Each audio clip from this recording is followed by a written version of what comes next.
1, 2. Testing 1, 2. Hello, everybody. It is I, Blaze Blazing Flame Studio, and yes, it is 901. Working on a collaboration. We may be hearing from Say Collaborator around 10 o'clock for a little bit of maybe Fortnite, maybe Magic Gathering. Not quite sure yet. But up until that point, mem. And by that I mean, it is time for us to continue our restauranting. We're already here, so...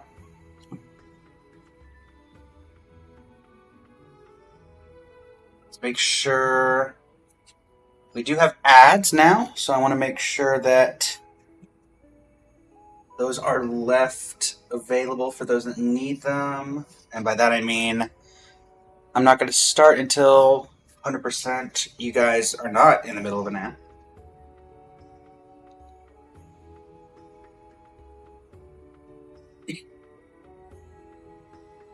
Everything is set up.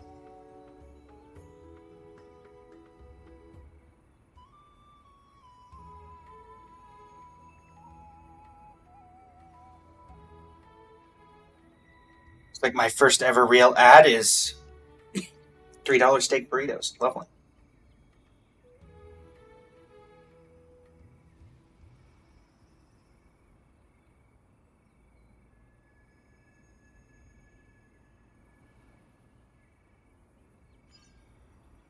Alrighty, we're going to make sure everything is good to go. Looks like we have a little bit more time on intro ads, and then we'll be ready to go.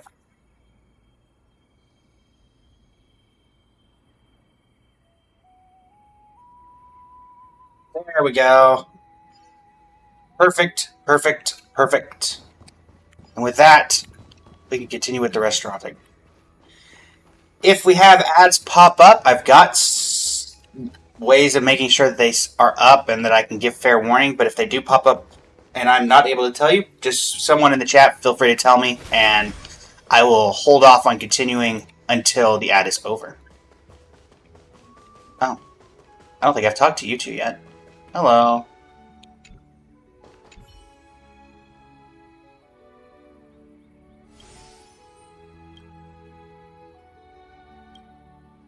You two agricultural specialists are taking this really seriously.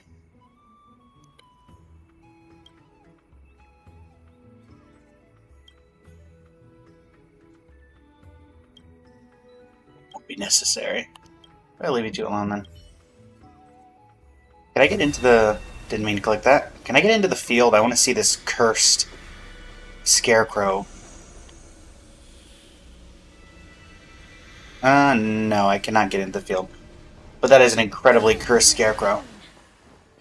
Alright, Saridra. Let's have some fun. Wee. Hello, Treevee. And Treenon and Treean. All of the trees. Let us begin today's business. Nice mustache. Alright, we have 49, so yeah. Let's go ahead and end today. Move on to the next one. Alright, Mighty's turn. First, you thought this was just another friendly cook-off, a typical Finon versus Mighty showdown, but then the contest began to spiral into something that entwines every fairy in the maze. Supporters of Chef Finon! Let me hear your passion, mem! Mem, Chef Finon, Chef Finon. The enemy's drawing near. Should we back down? Should we surrender, mem? No, we'll give it everything we've got to defend our chef, mem. Mem, Chef Finon, the glint of your kitchen knife is the light that guides my soul. Mem, presenting the fluff for Chef Finon. Quite the turnout. Can't beat me in the kitchen, so you're going to strengthen numbers? Like you're not doing the same thing? Listen up, opposing team. Times have changed, ma'am. There's no place for you in a restaurant where Chef Mighty makes the call. Hurry to our side while you still can. Defect to Mighty, ma'am. Mark my words. Defect to Mighty. Mem. Lead us to another victory, Chef Mighty. How do things end up like this? At the end of the day, the only thing that can truly determine the outcome of this match is the duel between us. Fair enough. By the rules, it is my turn to take the helm in the kitchen today. 3-day wait is over. Chef Mighty is here to reclaim what's rightfully his. We'll protect everything Chef Finan stands for.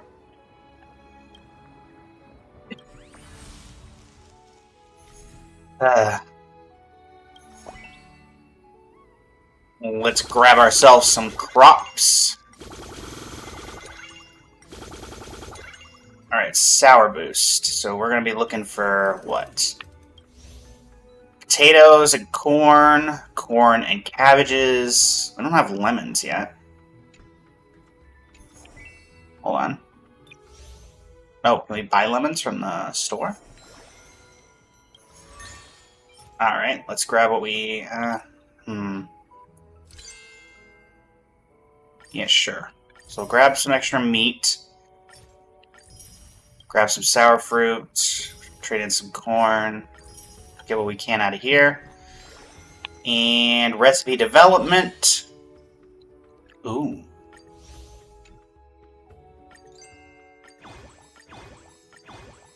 Alright, level cap breached. A hearty vegetable potage.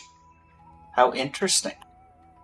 Thank you for the like and the follow, Neko Miko. How are you doing today over on the Twitch? Greatly appreciate it. Alright. Anything else I can develop?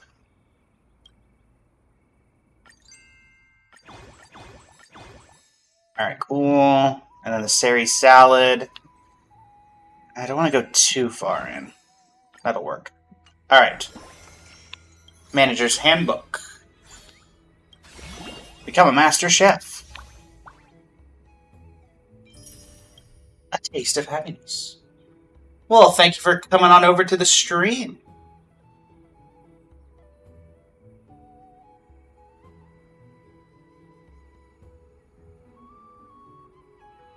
Alright.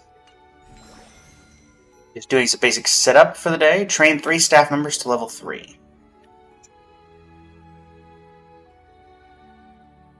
Alrighty.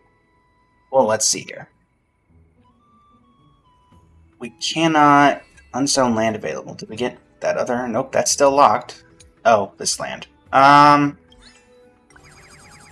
We need potatoes. We need corn. What else do we need? We need... cabbages, onion, and let's do just a plot of lettuce.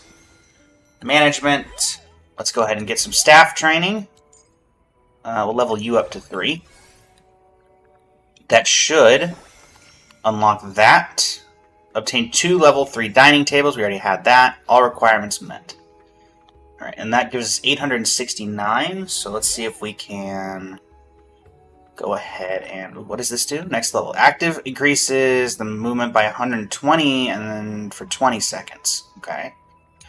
Or we can work on this. When idle, automatically accepts customer orders. Yes. Perfect. Start the business day. Alright. So let's see. Increases prices of sour dishes. Let's see what we can add in. Alright, these are the event dishes.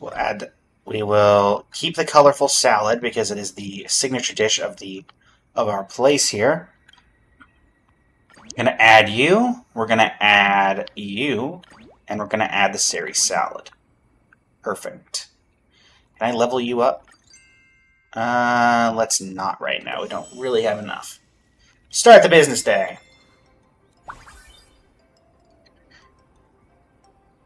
Let's make sure you guys are on standby.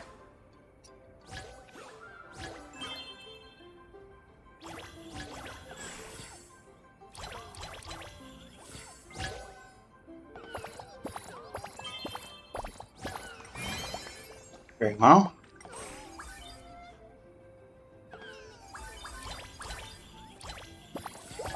Keeping everything nice and going smoothly. Excuse me, do you think you're going somewhere?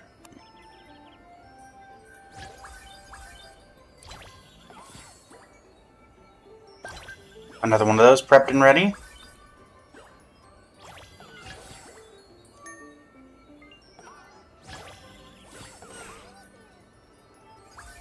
The more you do this, the more it just automates, huh?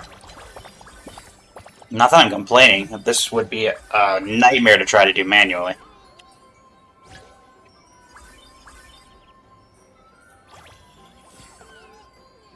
Anybody gonna leave some tips for the tip jar? Alright, we still got 9 customers left.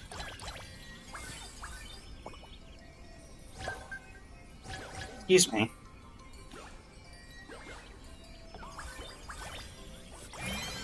Speed!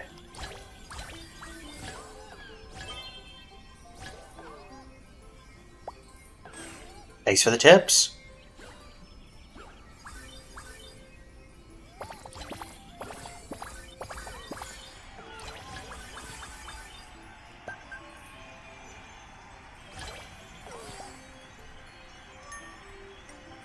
There we go. Hey, what are my servers doing falling asleep? I trained you.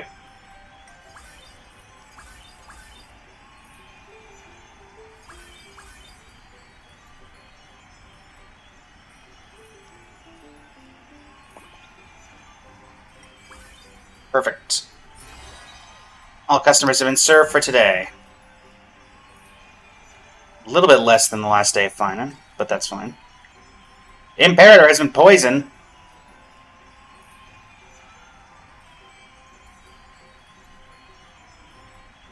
This calls for medical expertise. Hyacine.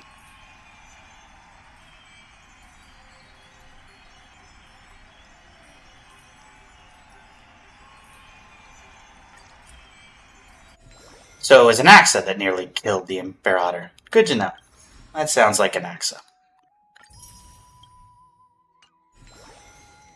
Alright, Manager's Handbook. Claim all. Lovely. Alright, and we had everything planted. Can we get some management out of the way? Sure, let's increase that. What does this do? Ooh. Definitely do that. And let's upgrade our staff supervisor.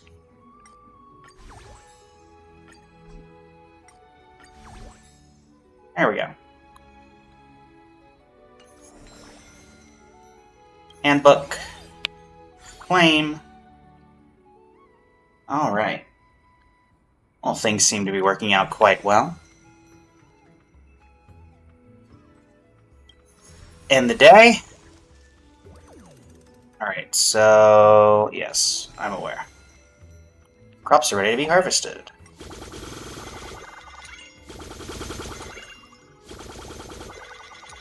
Alright, so once again, cabbages, corn,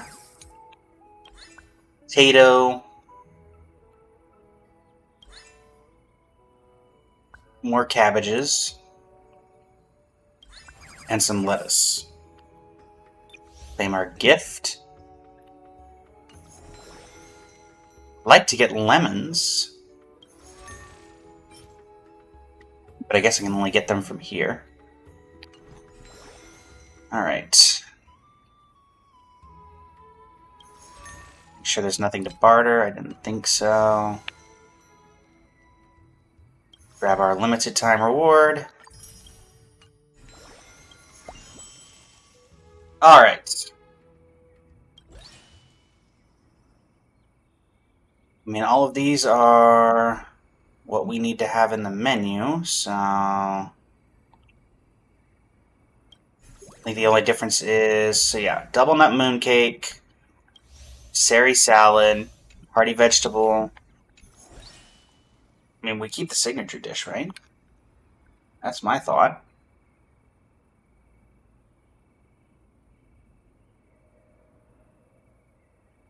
That is my thought process behind it all. Alright, so let's go with this. Everything. Can we level up the sari salad? No. I don't have enough tomatoes. We only have 2 tomatoes. So maybe we do take it off for this particular run and put in the double nut mooncake instead.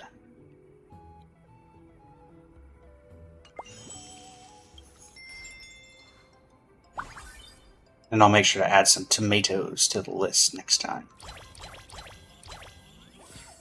Coming through.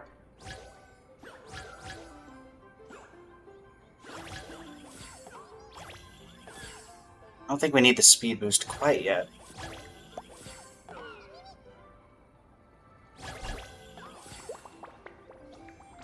Every single corn kernel is a burst of joy. Oh, what's up?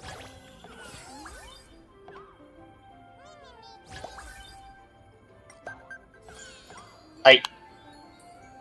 You pay for your meal.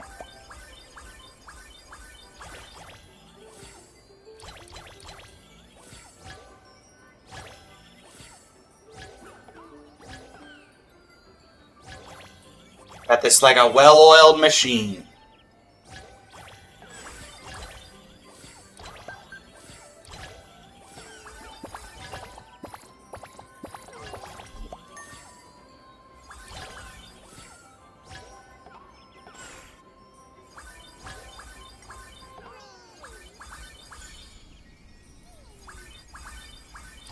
Have a Sari salad ready to go.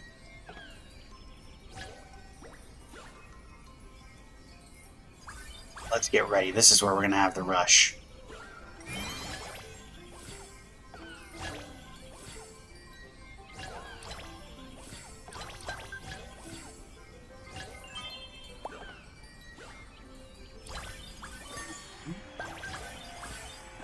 Eight.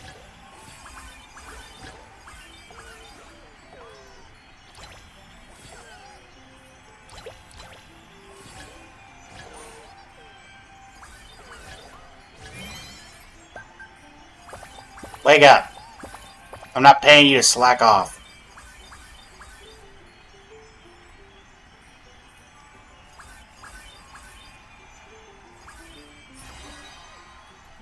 All customers have been served for the day.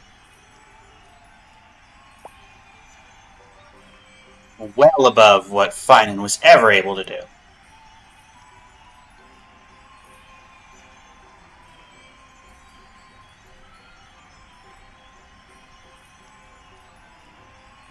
You know what? Fine, and I'll give it to you.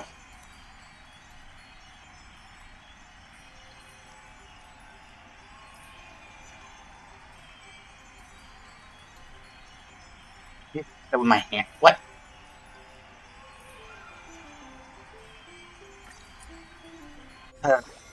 Maybe I should have given it to Mighty. Manager's Handbook. Play more. More rewards. Alright, I think what's going to be best is upgrading our staff supervisor.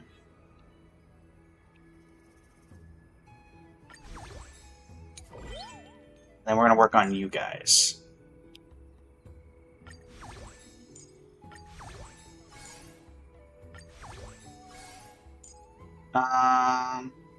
Yes. Alright.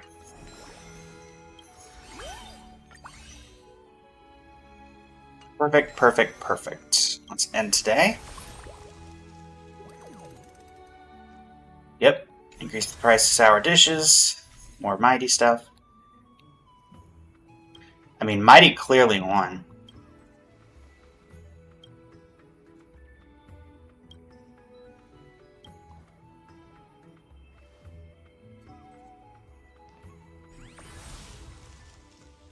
By profits alone, the more people cared about Mighties. Alright, to the farm! Alright, corn! Grab that. Grab that. I need to have some tomatoes.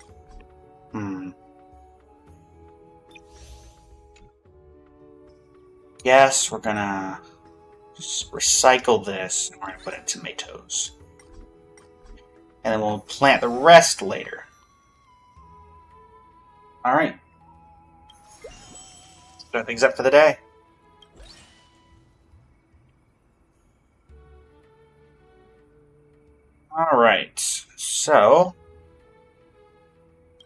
think we have all 4. 1, 2, 3, 4. Yep. Let's start the day.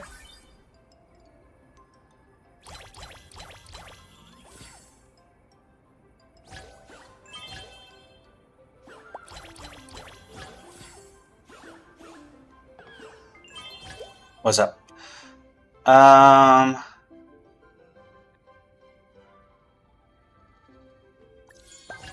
You gotta pay more.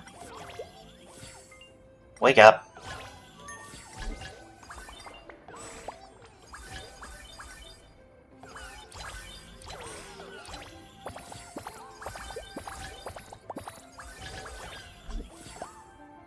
I do not fear you.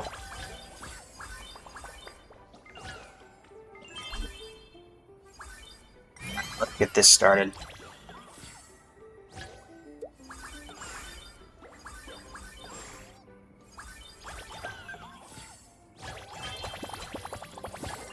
Wake up.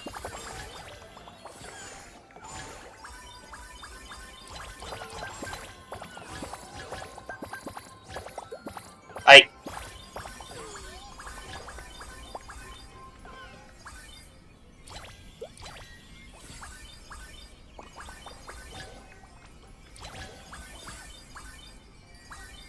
Alright, first dinner rush is done.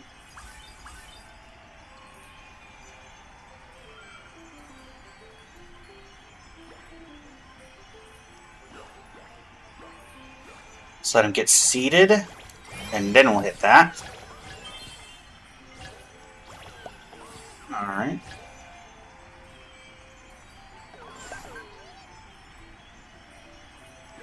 Excuse me.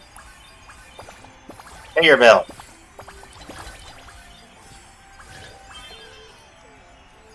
Look at these profits. Mighty is clearly the better chef. Wake up.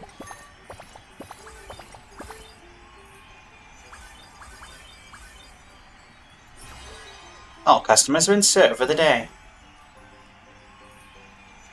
Almost 1,000 extra coins in profit. Alright, let's grab all these first.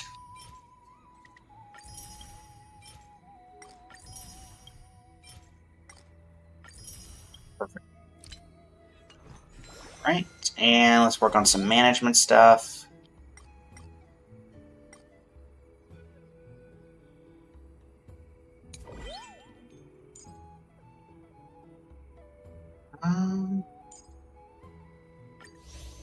Let's grab you.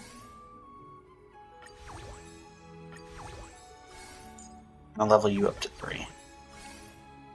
It's everybody at level 3 except for you, so we'll increase you to 3. Increases movement speed, lovely. And then let's upgrade these dining tables. Alright. We still got about 1,000 left, so that's pretty good.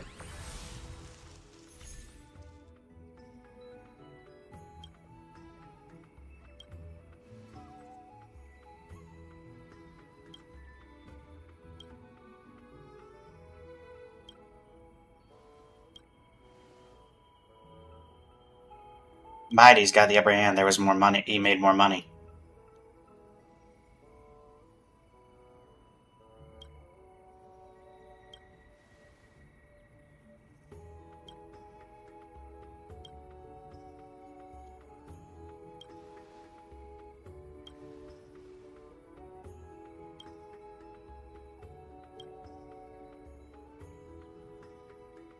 Guess we'll finally see who's a better chef once and for all.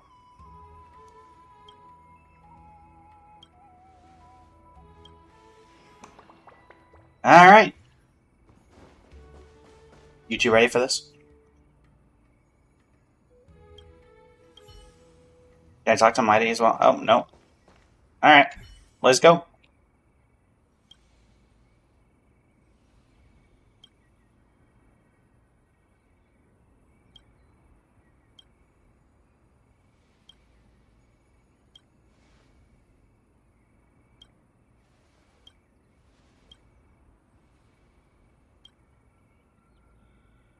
I guess the golden potato fries and chicken nugget. Not chicken nuggets, because there's clearly more than one. Just chicken nugget.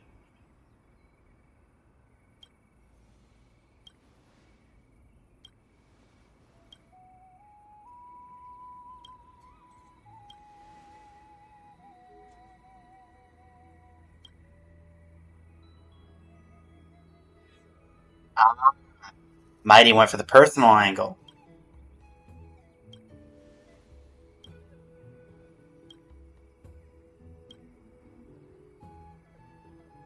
Deli's gonna win.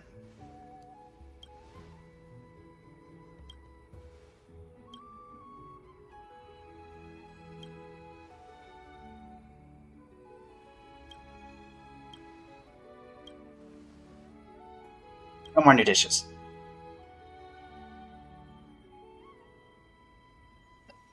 Find a cloud sheep. Oh my word.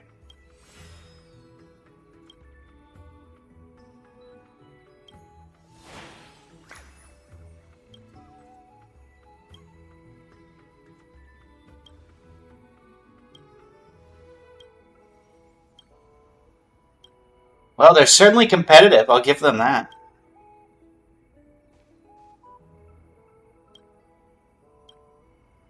Two chefs keep bringing out dish after dish. Somehow the food is vanishing at an alarming rate.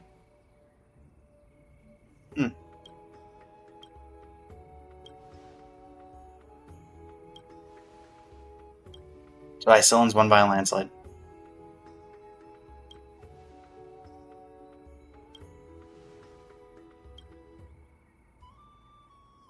Three-star restaurant.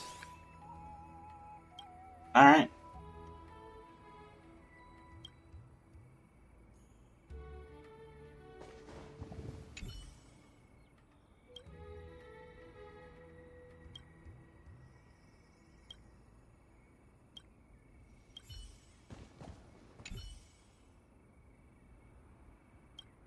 Oh, Isilon's the fifth boss gourmet, huh?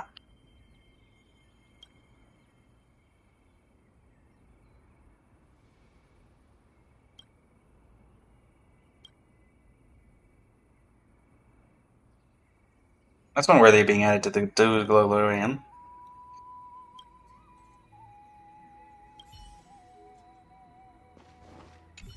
Estrus.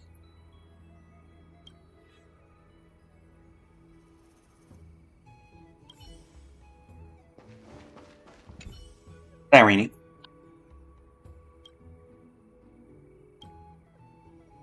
See you tomorrow.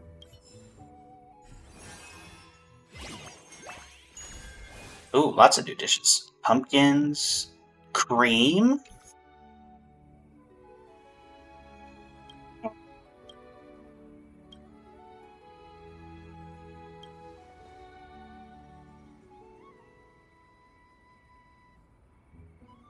Yo, that's a problem now.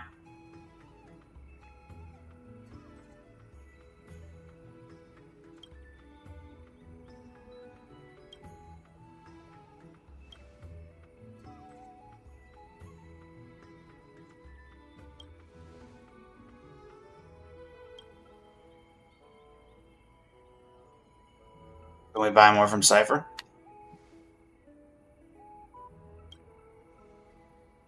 Well, if we hire more fairies to work the fields. Alright, time for an Axa.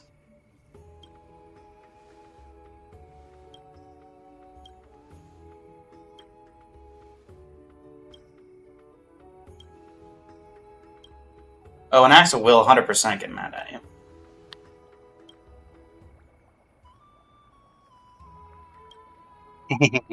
Go get him. Why am I here? I'm not a student. He's working the wheat fields.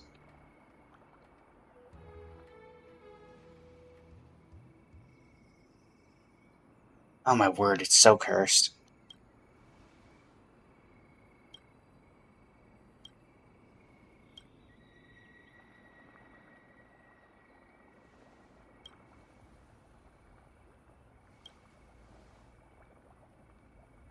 Why are we talking about farming?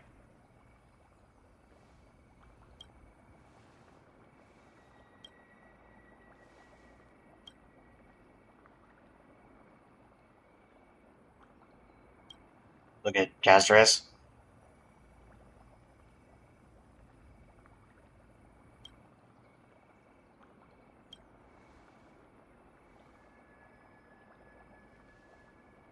I got dark fast.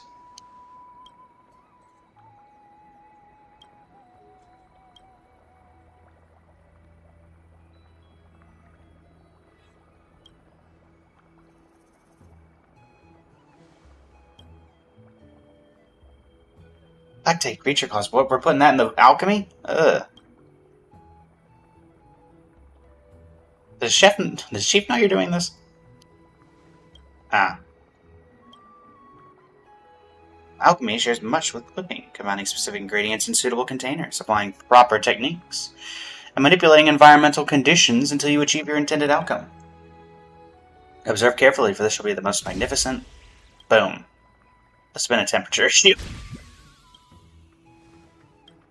much force in the mixing? It's possible to count how many times this experiment has been attempted. The constant explosions have become the soundtrack to your day.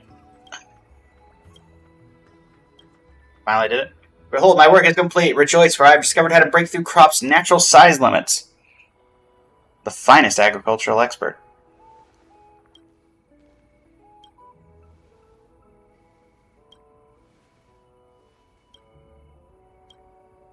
In your trance-like state, you detect rustling noises like plants stretching toward the sky or perhaps the earth, and then what appears before you is Cypher!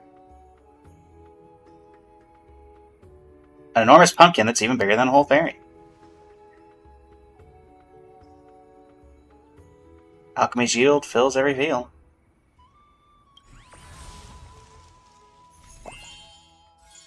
Plant pumpkins, clorbs, or green cabbages in the same field fully to get a giant crop. Okay. So, ooh, chili. Pumpkin. What do you guys need? Pumpkin, chili, and meat. Pumpkin, green beans, and cream. So we definitely need green beans. We need oh, let me grab that. We need chili. Feel like I'm gonna probably want some more pumpkin. Definitely gonna want some more pumpkin because it looks like everything needs pumpkin. We also need corn and green beans. So we're gonna go... We got corn, so let's put in some... Yeah, let's do some more corn. Grab this. Thank you for the cream. The cream of the crop, as it were. Alright.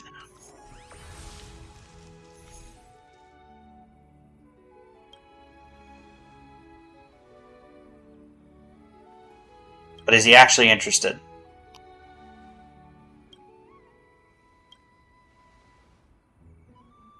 Join our restaurant staff, Professor Anaxa.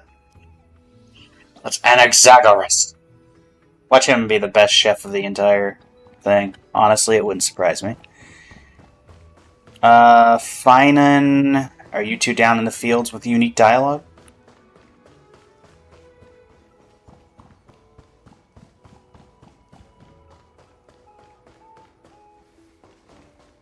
I'm gonna assume so. And as such, that is where I go. Oh, okay, so yours is exactly the same. I'm guessing you two are not.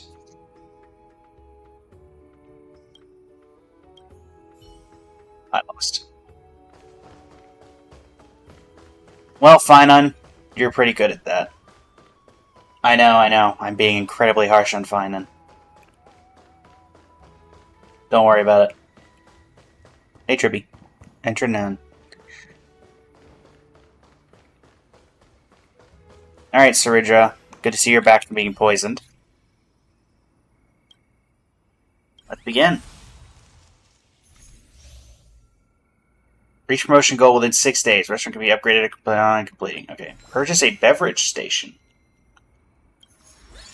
Let's develop some recipes. Develop. Develop. Develop. Develop.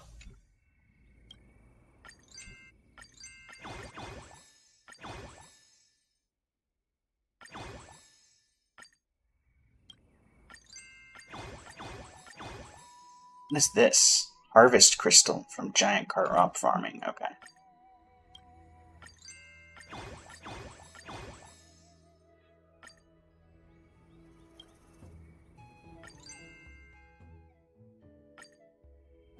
Thankfully, I believe I can grab some stuff from the Moses store.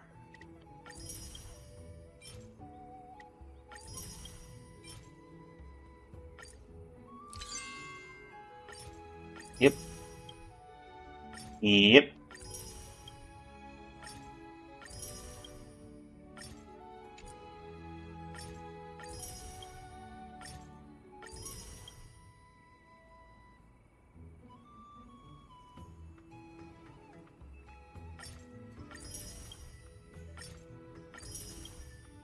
Okay. Limited time rewards.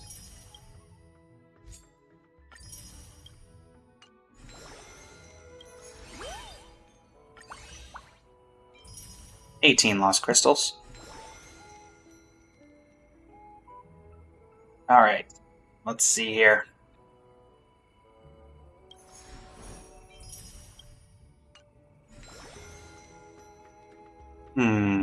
Start the business day.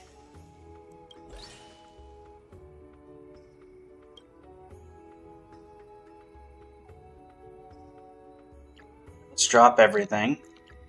We're going to put, even though it's technically not correct to put it in, we're going to put in the colorful salad because that is our signature dish.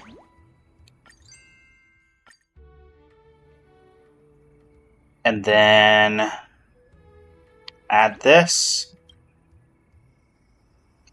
We'll add this.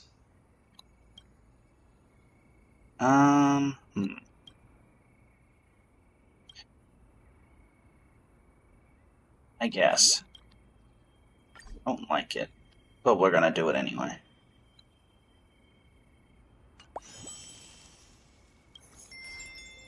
Alright, serve 31 customers. Oh boy.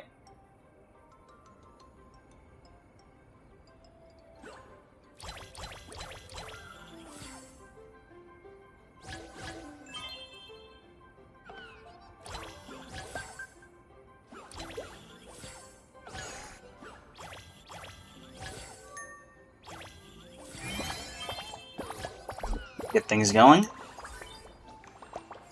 Thanks for the good review.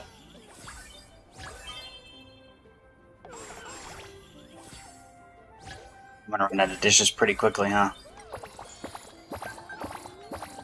Aight.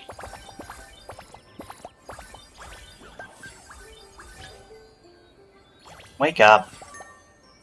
I'm not paying you to sit around.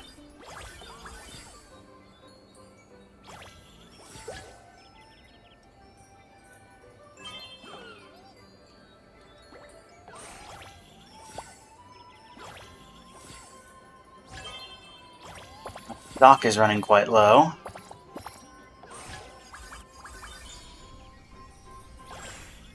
But we'll take a hit in production today for a very good yield tomorrow. Since we leveled up the dishes so well.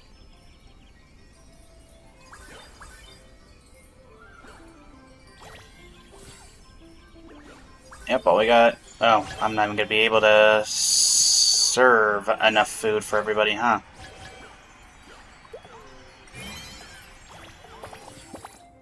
Alright, well.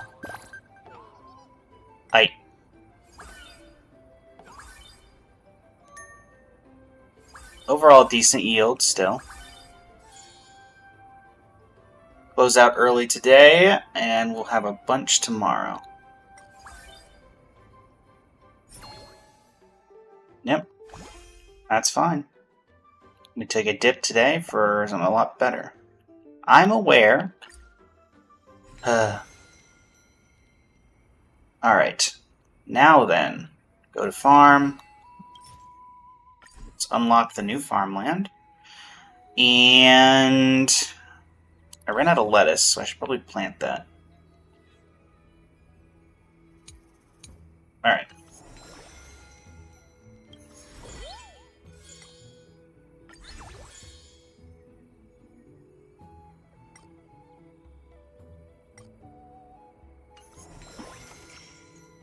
That. Harvest giant crop one time. Okay. Wait, I already got that. Upgrade any dish to level 5. Train any staff member to level 5. Might be able to do that. What do you get at 5? Increase repeat customers' dining speed by 50%. Increases repeat customers' chances of tipping. 50% chance to cook extraordinary dishes. Fields you manage will not consume seeds while planting.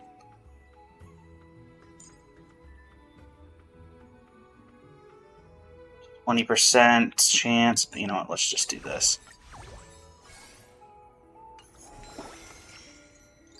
And trains the staff. Harvest 2 different types of giant crops. Okay. We're going to end today. Pumpkin boost. Alright.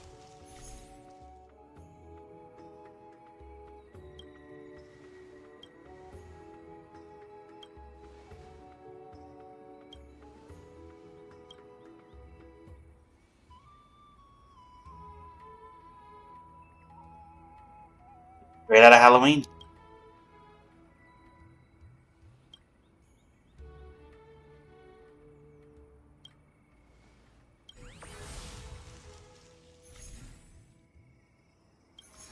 Ready to harvest. Definitely look like we're going to need pumpkins. So, pumpkin, pumpkin, pumpkin. Let's get some lettuce for the salads, and beans, and chili. Nope, that is not what I wanted. Recycle. There we go. Claim y'all's gift, thank you.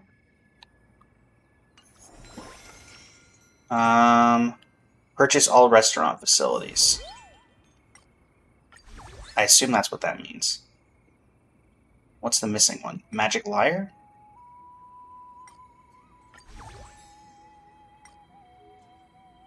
Okay.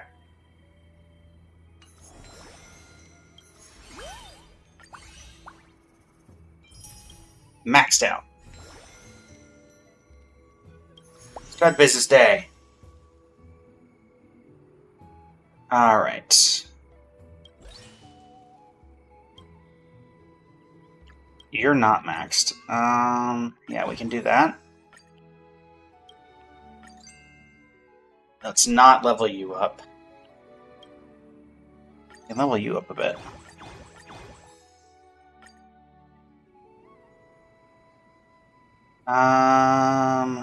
Yeah, we're gonna keep the salad.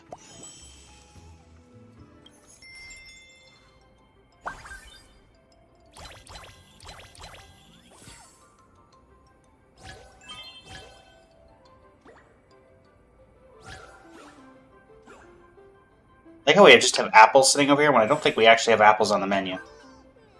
Wake up.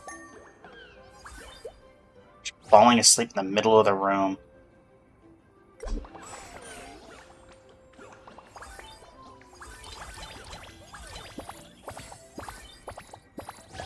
Oh, I'm out of salad? Really? Man, I thought I got a bunch of lettuce.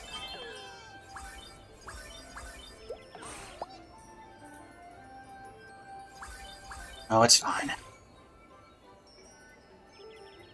Make all servers sing to earn a larger amount of fairy coins. Assign all chefs prepare the most sumptuous dishes to earn a large amount of fairy coins. You know what? Happy birthday.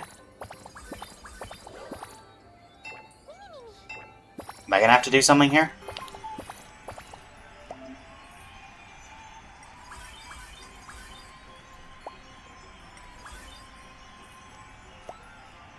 Where did we even get that food?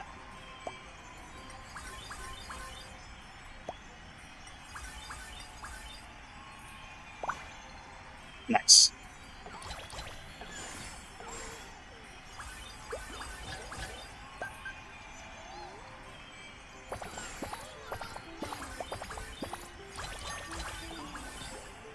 I'm gonna have to dedicate some of the fields just to making stuff for the signature dish. Wake up. So hard to find good help these days.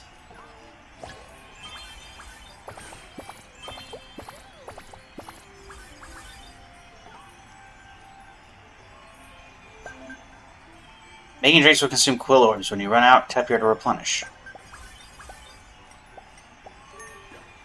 Aight. Pay for your meal.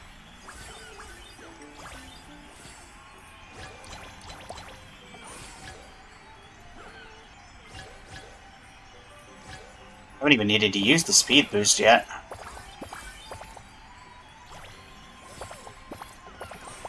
There's the customer rush.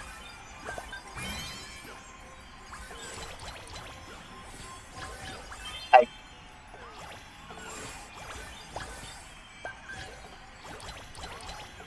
Hi.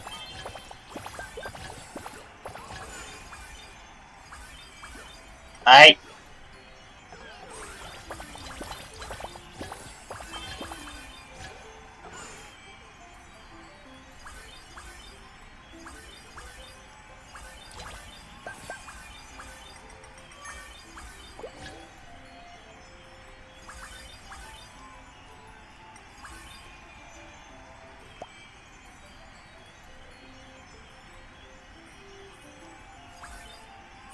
Alright. That could give us a pretty big spike, right? Nice. Thought so. I am having a pretty decent morning. How are you doing, Fish? Welcome back from yesterday.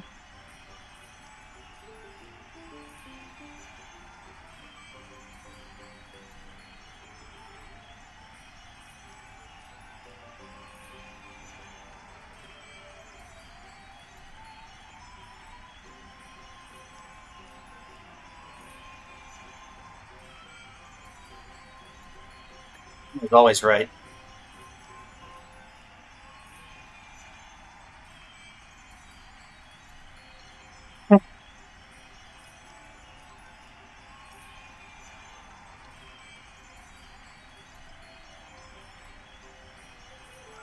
We made a mistake by putting you in charge of customer service. Yeah, Aglaya, that probably wasn't the smartest idea, not gonna lie. Magic Kitchen. Magic Kitchen! Let me upgrade the beverage station. Alright. All requirements met. I'll finish off the limited time rewards for the most part. And let's see here. Staff training.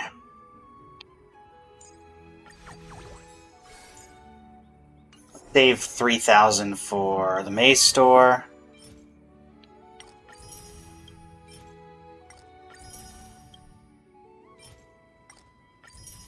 I'll make sure we have plenty of this.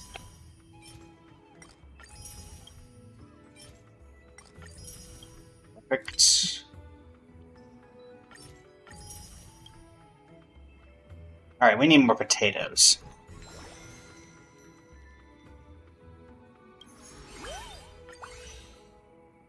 Sorry to hear that, Fish.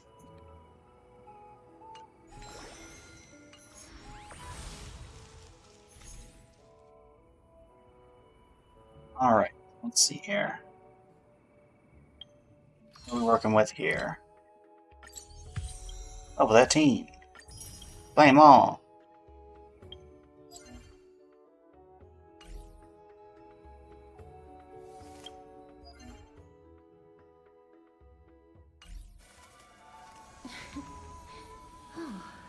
La-di-da.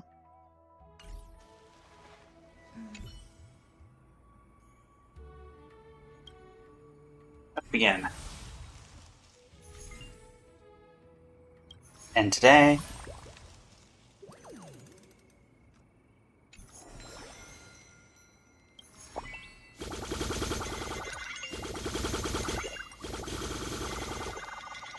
we need pineapple.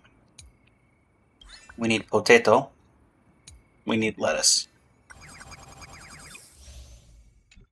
Should be able to hold out with everything else that we need. Alright, we have 1,462. Shouldn't be anything in the Maze store. Oh, no, we do.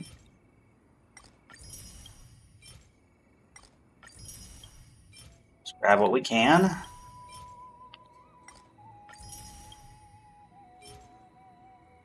Do we want honey or do we want more meat? I think meat is probably the more correct thing to grab.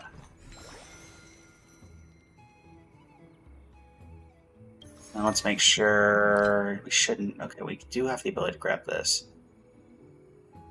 Yeah, let's do that. Alright.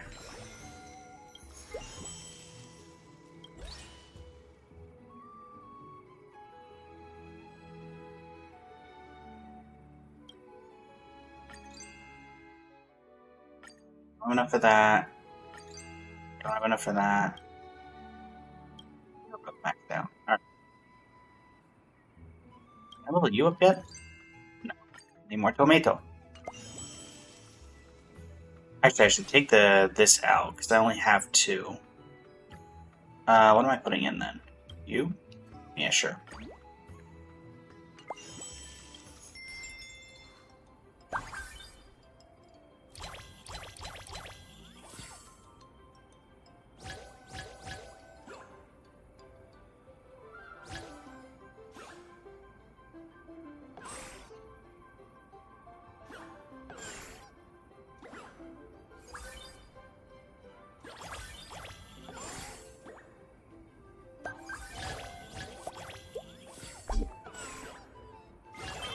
Alright, server.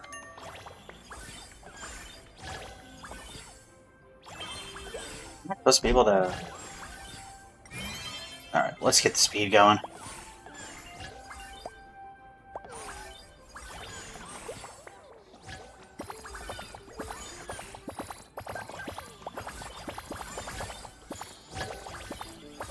Alright, combo set up.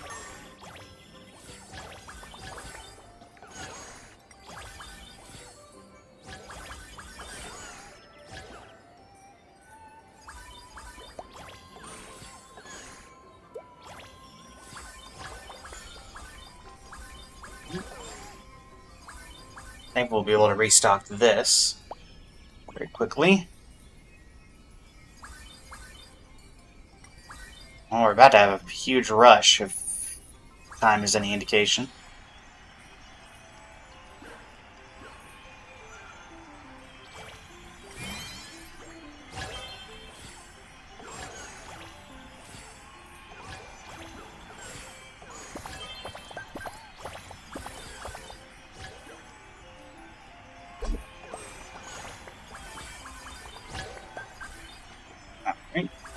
Excuse me. No. Aw, man. Oh, nice. Got him. Good try. Hi. No.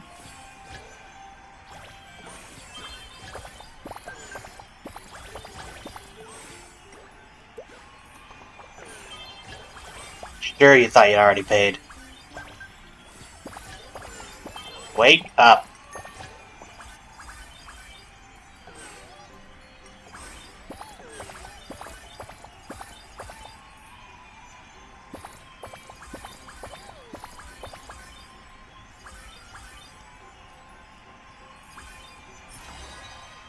All customers have been served for the day.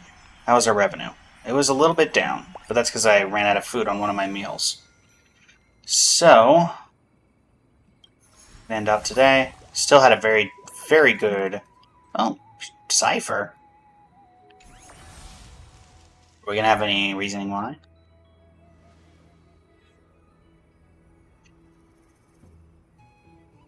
I'm taking a picture of that. That's great. What is it this time?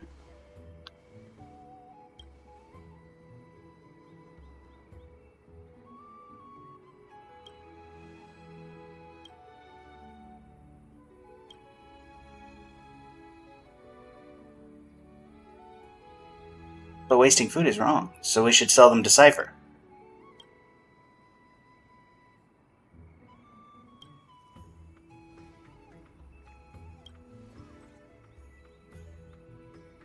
Didn't you say you'd never work another day in your life?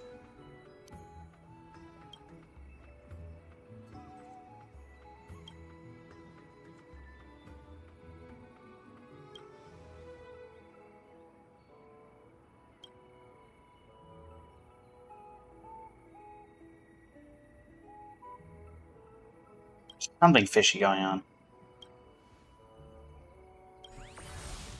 You say loss to profit. We have an overabundance of food, but that does not mean that...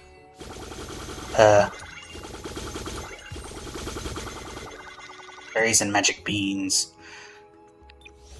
Okay, so I need pineapple. We're going to do 2 fields of pineapple. We're going to do 1 field of chili, 1 field of pumpkin. I think I have enough lettuce for now, but we'll do one more plant of that. Oh, we don't have a ton of wheat. Or corn. Alright, wheat and corn. That's what we're going for. Wheat and corn.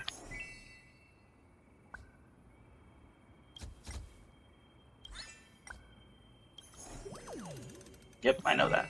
Second plot, I still think we need... You know, we'll recycle this for corn. And book.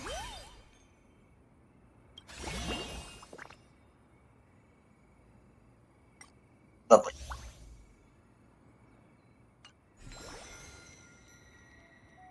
Alright, Cypher, you're in charge.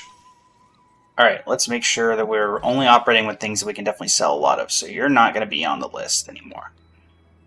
No, we don't have enough of that. Alright, we have plenty of stuff for this. We don't have a ton for this, so we should take this out of the menu for now. And then this is plentiful. We got plenty for this. We're going to add you. And what's my next bestseller? You? Yeah, we got plenty for you. We're going to add you. We got 2 bestsellers. But, yeah. Alright. Max this out. Max this out.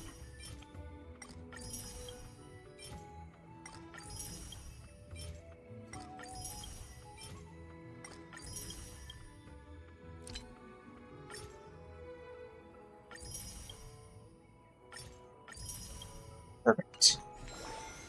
And let's do a little bit of management stuff in the back.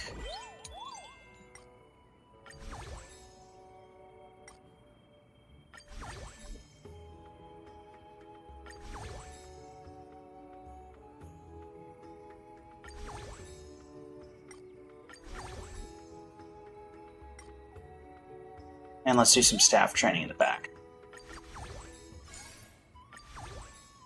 Alright.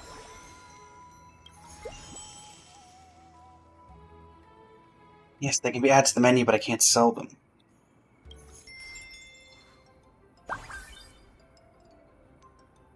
What if I do that? Oh, okay, cool. I am kind of curious what happens if I put this on double speed.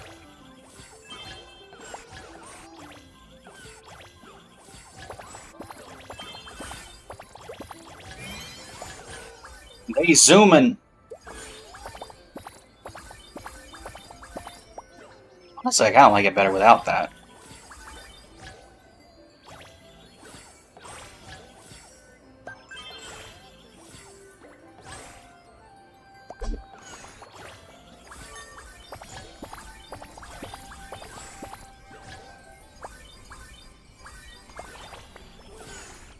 I've heard back from our collaborator. We'll be starting at 10:15 Eastern Time, so in about 15 minutes total.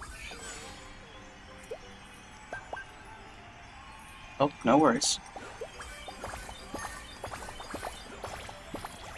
Freshly stocked.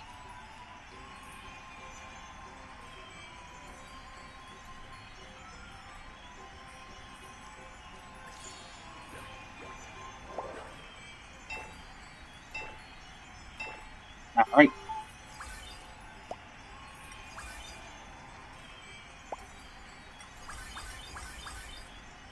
Good try.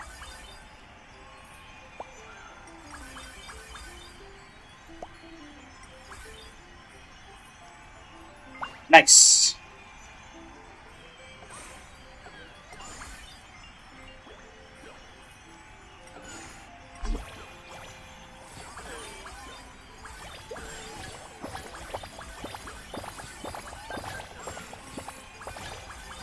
Wake up. You act like I overwork you.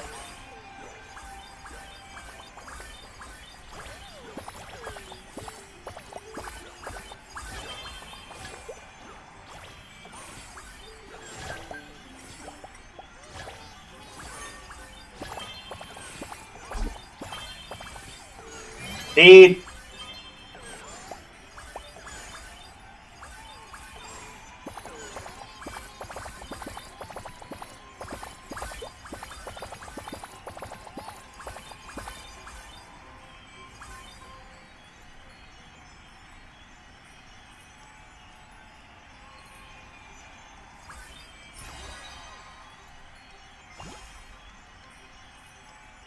Like we're in a bit of an ad break on Twitch, and so we're going to hold off for the moment. Finish up this little message.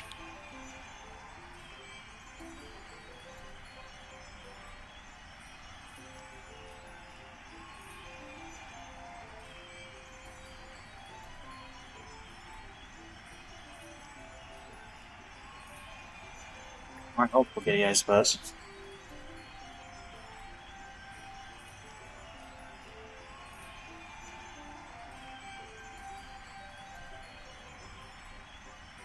Great equestrian.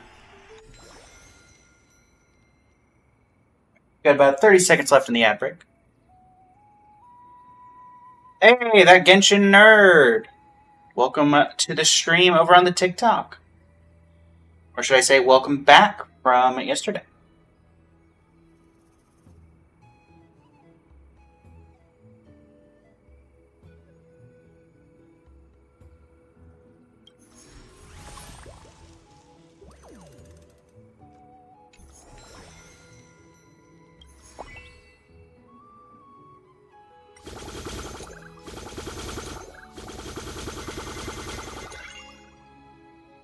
Let's check here. Now I have unsown land available. What I want to check is what is my current availability on. Alright. We need more wheat. We need more corn. Wheat and corn.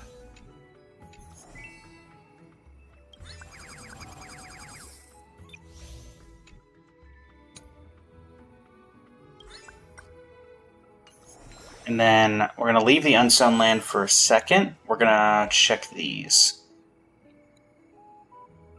So you two are already in. I need... So yeah, we're going to keep you... We're going to add you, sorry.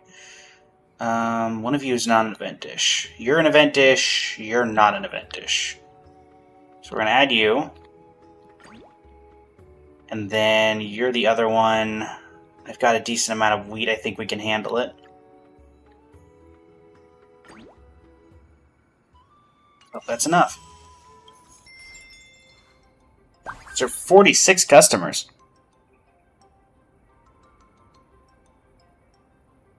Alright. Da-da-da-da-da. Da-da-da-da-da.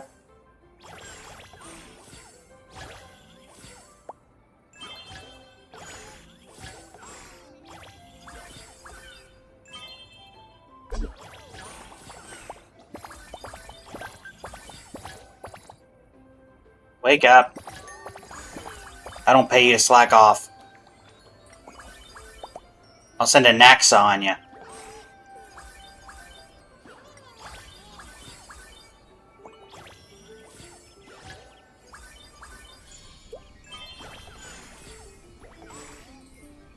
Hoping for a big influx of customers at a given point, because I don't really want to use the speed until I've got like a bunch of people in here at once.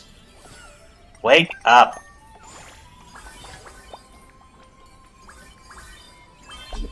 Nope. There we go. That counts as a big enough influx of customers that I'll be ready to go.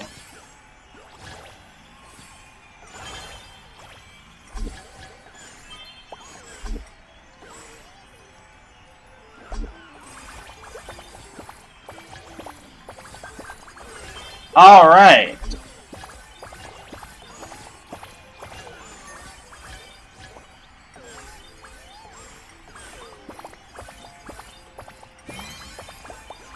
Keep the beat going.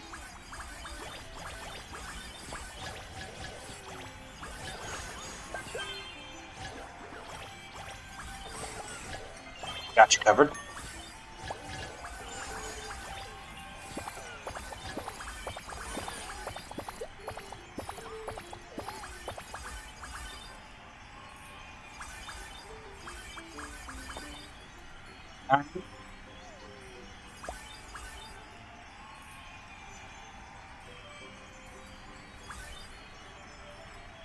Having fun with our juicer over there. All customers have been served for today. A little bit down, but still fine. Treeby. Ghost story about the restaurant.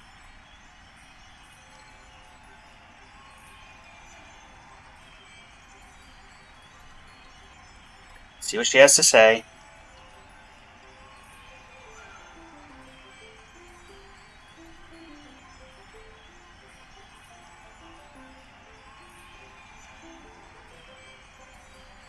No. They were unconscious, not dead. Alright. We had a third plot. What did we want to do for that third plot? Probably still wheat and... additional field of wheat, an additional field of corn. Management...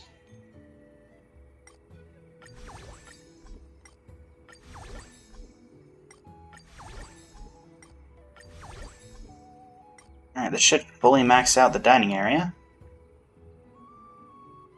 And then staff training, let's level up everybody we can.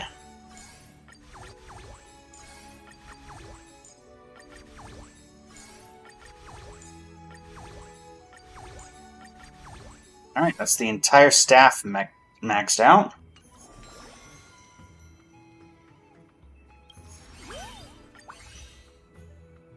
Legend written on leaves. Upgrade all dishes to max... oh, okay. Limited time rewards.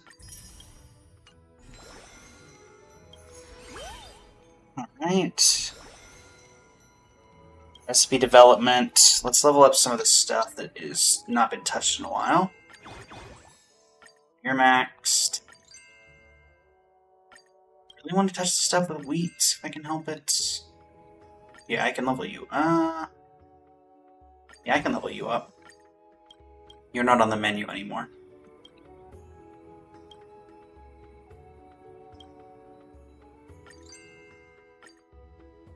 Alright. And today...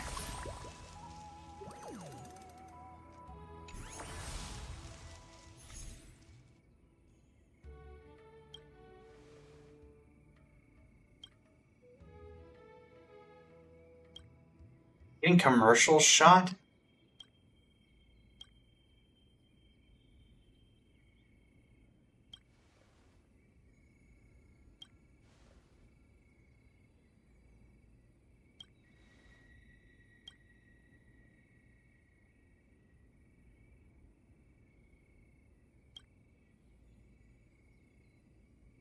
I mean, I'd be interested in seeing a Goliath cooking.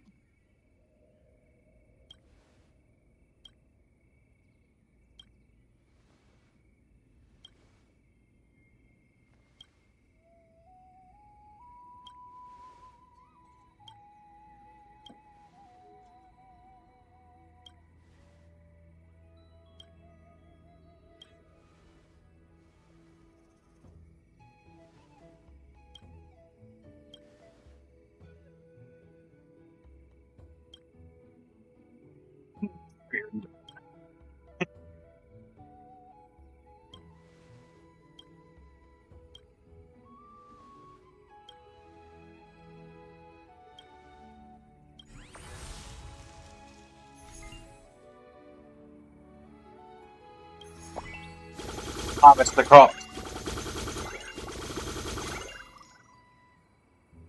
Alright. What do we need? Probably still want some wheat and corn.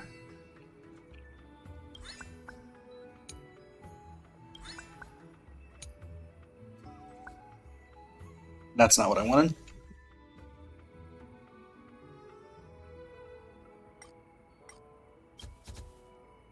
Let's get some chili and get some pineapple. Hit the shop. Should have a decent amount of stuff we can buy. Cool.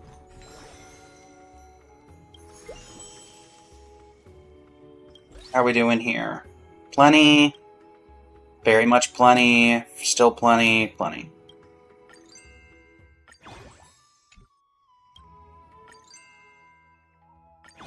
Yeah, that should still be enough. Alright. Here we go.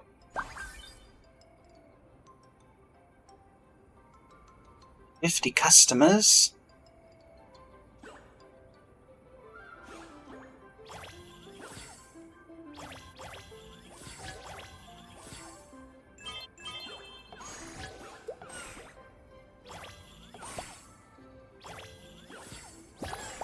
Who do you think invented popcorn? I guess my only job now is to get people who aren't paying and to click on these people?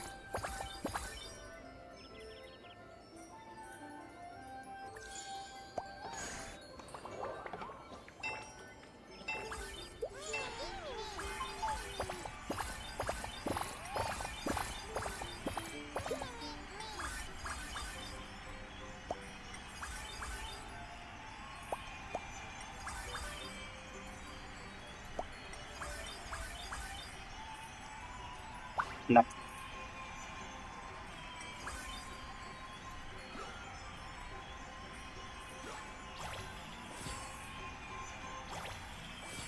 don't think we need a staff speed boost quite yet.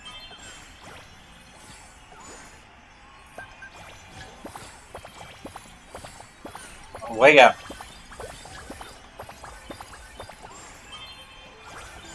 Keep the change.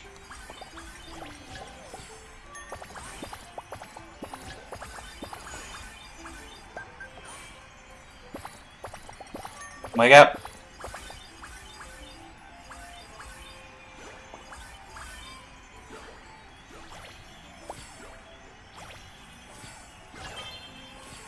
Let's bring on the speed.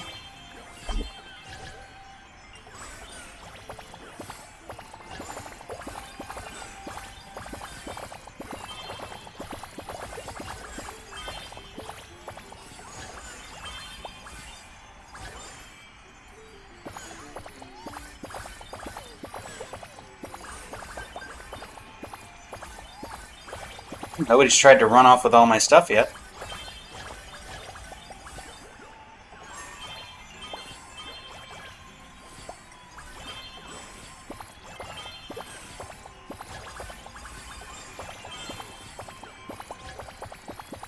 Let's get the speed boost. Only one customer left in the belfry.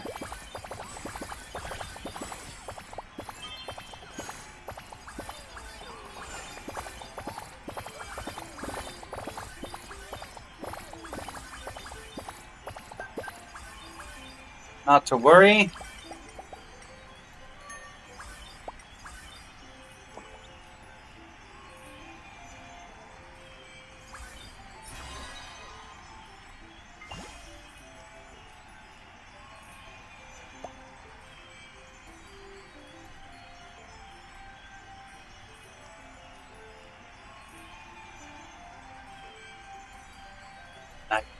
Big skyrocket in profits.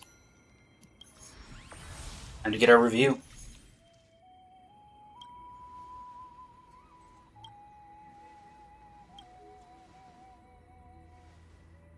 You nailed it.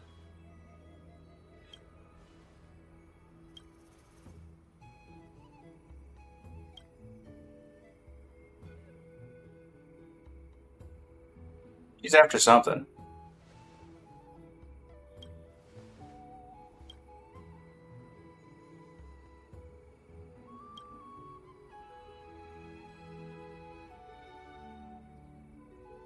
Fine.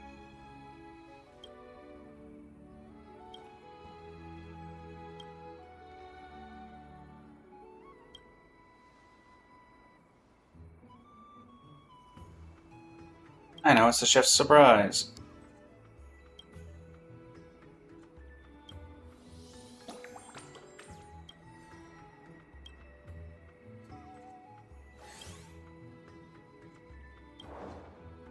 Hey, we get our Michelin plaque. Wonderful.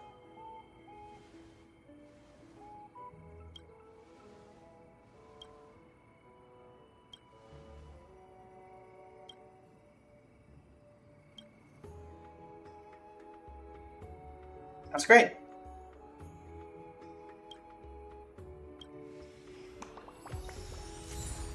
The meme showing 4-star certificate. Gourmet master. Where am I supposed to go? They just said prepare a banquet. They did not say where. Oh, to the banquet. Children of Membrance Maze. Why is this voiced? The long-awaited feast is finally here.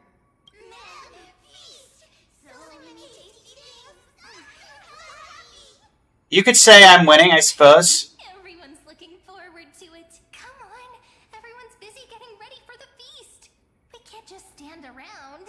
First things first, let's get the venue looking nice and pretty. You about ready for our collaboration, Boomstick?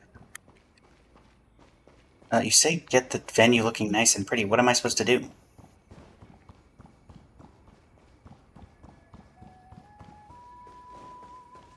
Oh, hey, Hysolins.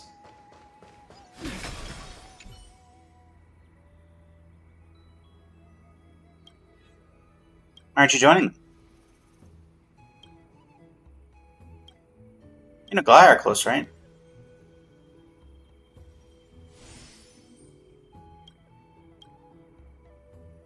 Here's another time. Alright, if you send me a ring on Discord, I will pick up the call and we'll get this collaboration started.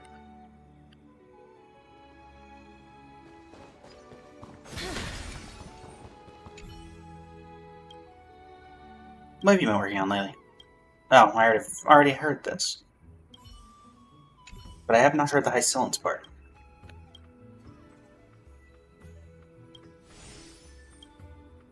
Here's another time.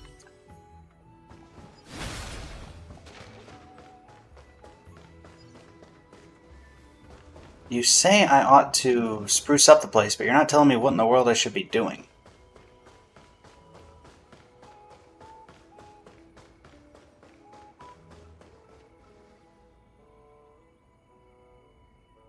Yo, yo, yo. Hey, can you hear me? I can hear you.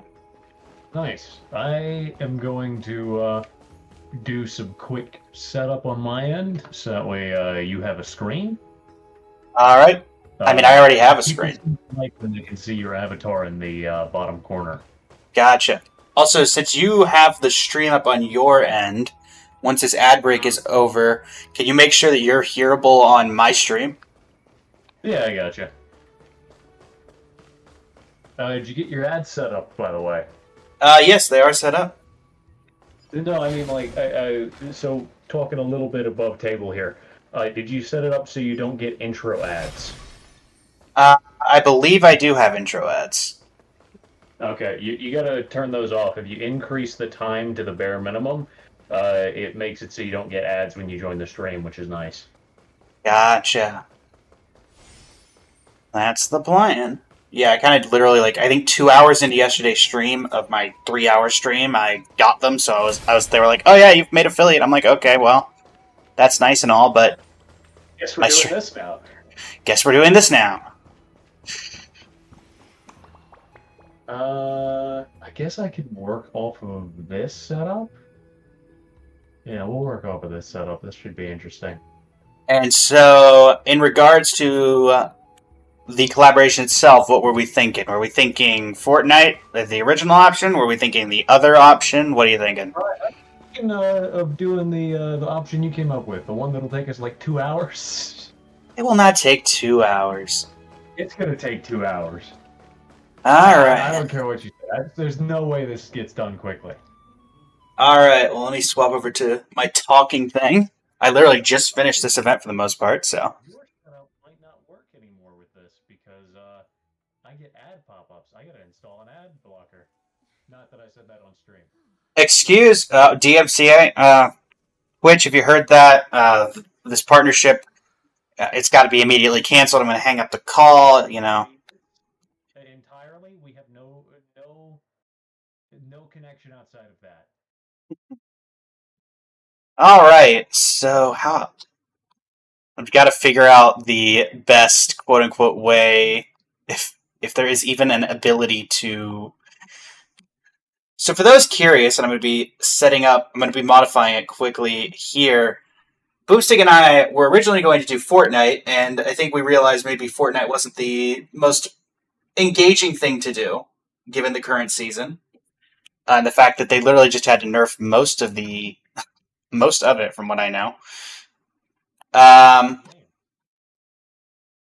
So we are going to be ranking every single Magic the Gathering set, from Alpha to, I guess, technically Avatar, though, Avatar we only have some cards for, which it should be S tier only for the Cabbage Merchant,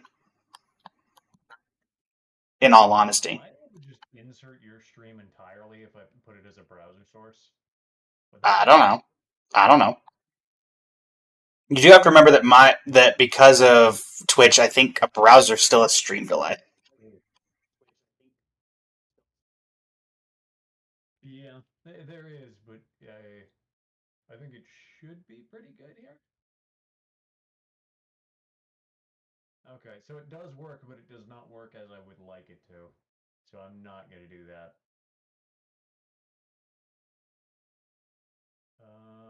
Window capture, maybe? Yeah, let's go window cap. Oh yeah, I have a Blaze's avatar set up already. And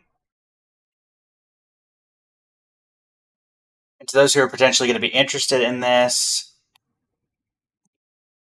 all sets. Well, I can get EDH Rec to pull up the sets, but I don't know if I can find an actual tier maker. Color identities, all be one, planeswalkers, power level, Magic the Gathering TCG sets. And I'll just probably have to add in additional images as we go along. Is it really I'm surprised no one's even done a somewhat updated version of this at some point. I mean, it's a lot of sets, man. It's a lot of sets. Look, I say that there is a thing where it's literally ranking almost every mechanic, which is over 200, which is more than the other one. So You gotta find the middle ground in hyperfixation here. yeah, the template I have has not been updated since 2021, which would explain why Zendikar Rising. Hear myself in your stream first. Yeah, I shouldn't. I mean, I'm not hearing a reverb on my end. I muted myself instead of muting you. Hang on one second. Nice. Peter Piper picked a peck of pickled peppers. The quick brown fox jumped over the lazy dog.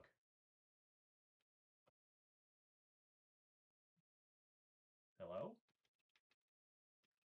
Still here. No, I can't hear myself. Is it just delay or am I that quiet?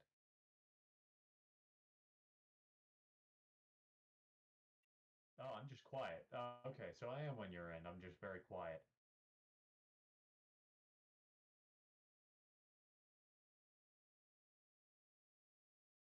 So I am coming through on your end, just silently. I can't hear you currently. Okay. Wait, you can't hear me? I can hear you. Okay. Yeah. I can turn up. I can turn up my game audio. Also, I don't know. Well, that might work. I think we're good. I think we're good here.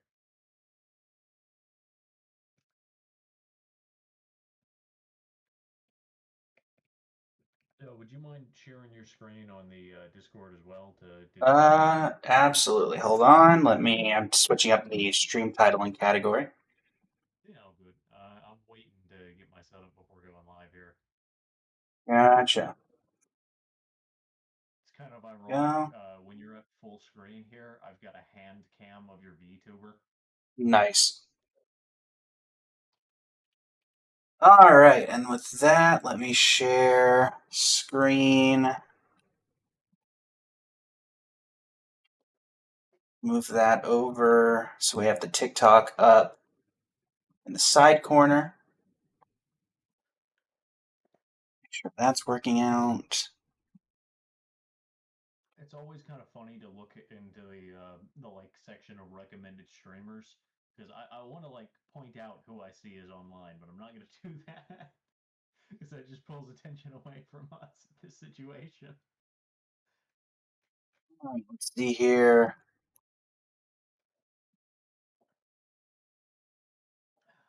Let her go.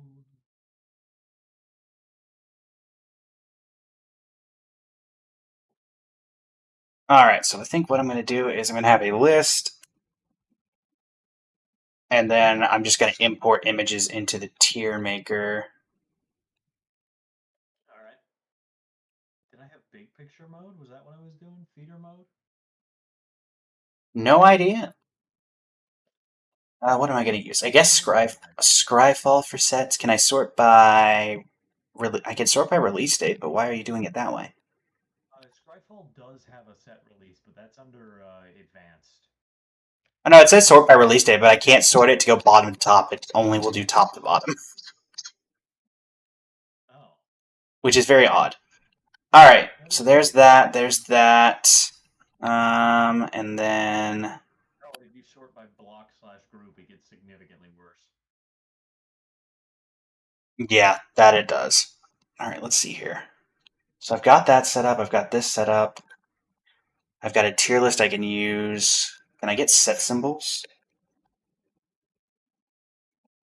It's kind of wild seeing which sets have the most cards. Set symbol icons. What is that set? I don't remember that set at all. Oh, because it's not in English. Da-da-da-da-da.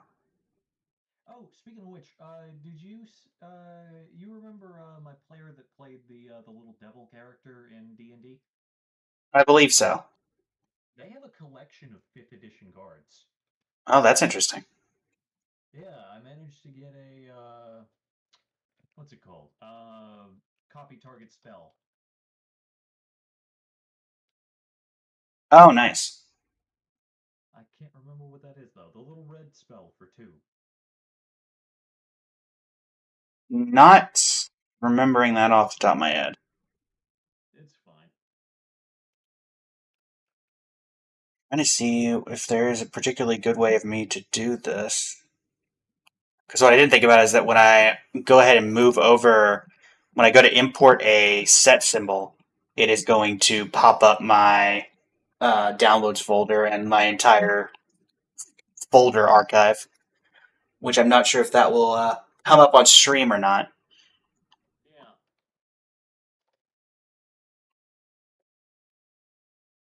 Or was it revised? It could be.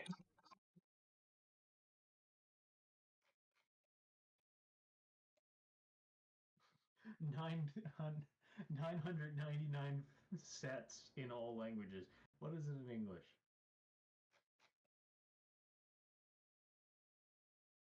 960 sets in English.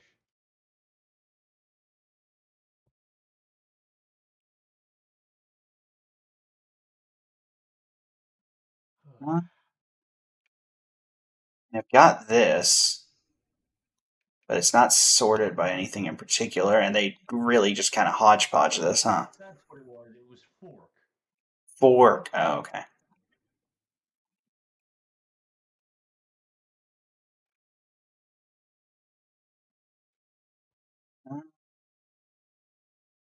Let's see here. What? Oh, that's just a tier list template. That's MTG Arena sense. I may or may not have accidentally gotten a $70 card from them, which was really nice. But now I'm concerned because that's a $70 card that I got for free. Fork? No, copy artifact. Well, there you go.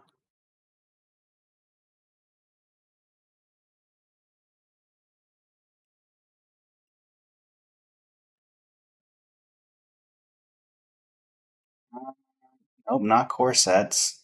Come on. Limited sets? No. Every Magic the Gathering set. It's not been updated since 2023. And it is not every Magic the Gathering set, because I know there's more than this.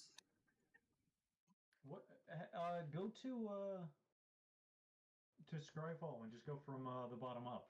Yeah, but then the problem then becomes how are we going to do the tier list? We don't have a very good way of doing that. I thought Tiermaker would have something, and I did find a couple of them, but it's not showing. It's just whoever did these only submitted basic. They didn't even include every set when they did this. Oh, nice. Because like this one says every MTG set from Alpha to Wilds of Eldraine. So I guess that can work for now. But I can't really. Whatever, we'll figure it out. Alright, let me share my screen on Discord, and then we'll pop it back up to you, the viewers at home.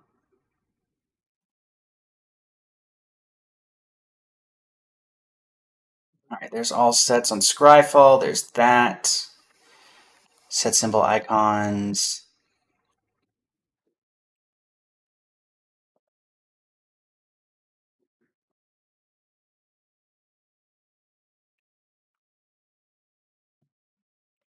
I sort by just. Reserve listed.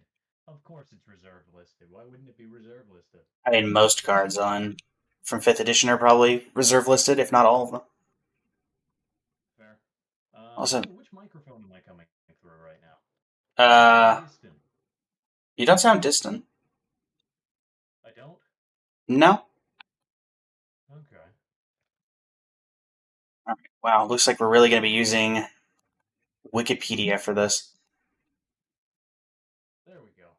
Yeah, I know it was working. It just wasn't set up as my default mic for some reason. Well, that's new. Wikipedia crashed. Wikipedia crashed? Oh, there we go. We got it working. All right. Well, let me go live. I say live. There's now 2 of me. Let me swap over to... Nope, that's the chat box. We're not touching that.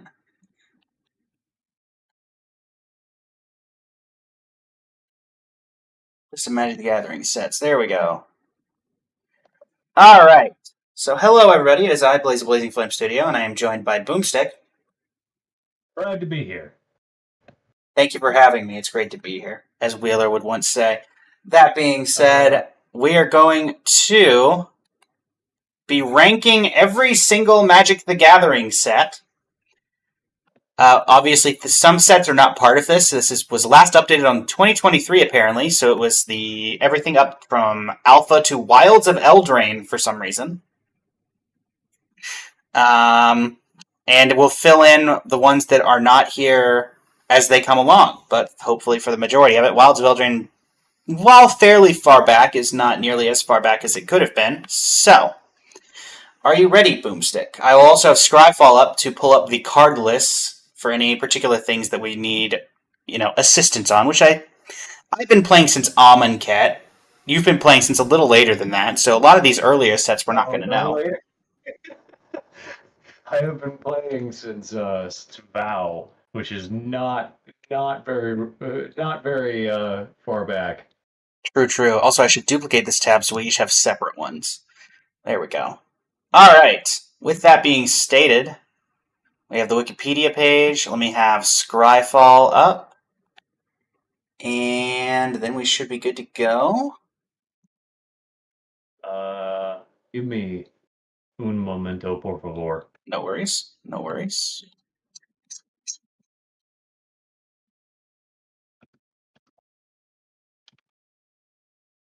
Okay. Hopefully there is... Can I search by set on Scryfall?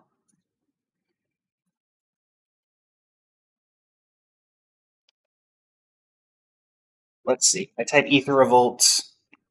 It brings up the card, not the set. Good to know.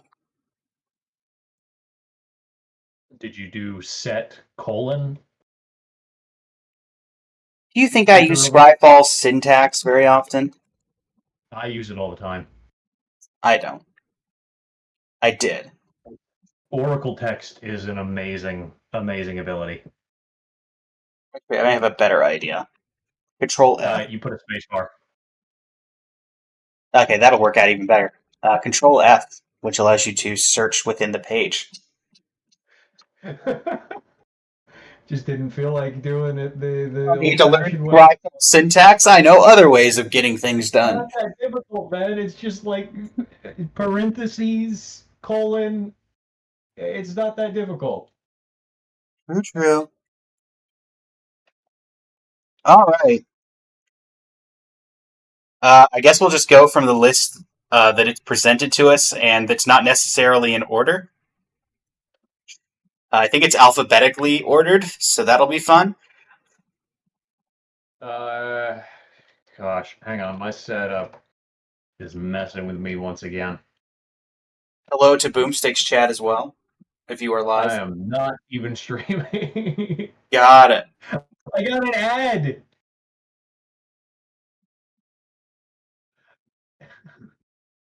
I'm gonna have to subscribe to you just to be able to do my stream setup. I mean, I have it set to like the bare minimum that you can possibly have, so the ad should be over in 40 seconds. Yeah, give or take. Thanks for being my first subscriber. Glad to be here. And also the very first person to actually see that animation that was way too small. Fun fact, it does not kick you out of the ads when you subscribe. Good job, Twitch. Yep. So I did not get to see that animation, but I do get your fun little pre-made emote. Yeah, I'm working on getting some emotes for the channel thanks to some channel partners, but Nice, nice. yeah. I could reach out to my buddy that does a little bit of pixel art if you're interested in something simple. No, it's all right. I've got some ideas that I'm gonna have put by people. All right, so ads should be finished. You ready to go? Why am I getting I subscribed? Don't tell me to subscribe and never miss a moment. I did subscribe. I am missing moments. Got him. Are you sharing the screen on Discord? Yes, I am. Thank you. Bones exploding bombs, bullets, banana. Let me know when you're ready to go. I'm trying my best here, man. I'm trying my best. What I'm hearing is we should have just stuck with Fortnite. Fortnite would not have required setup, which would have been kind of nice. Hey, I said, do you want to do Fortnite or you want to do the other? And you said, let's go with with option B. That sounds more interesting. The fun one. Pick the fun one. You heard it here first. Fortnite's not fun. Whoa, hang on now. I implied that. I didn't say it.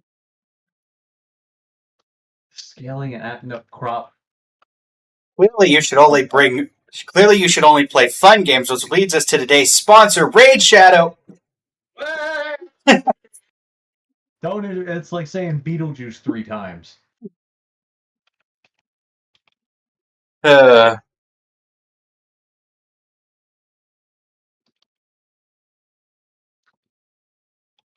Oh my goodness, this is such a struggle to set up.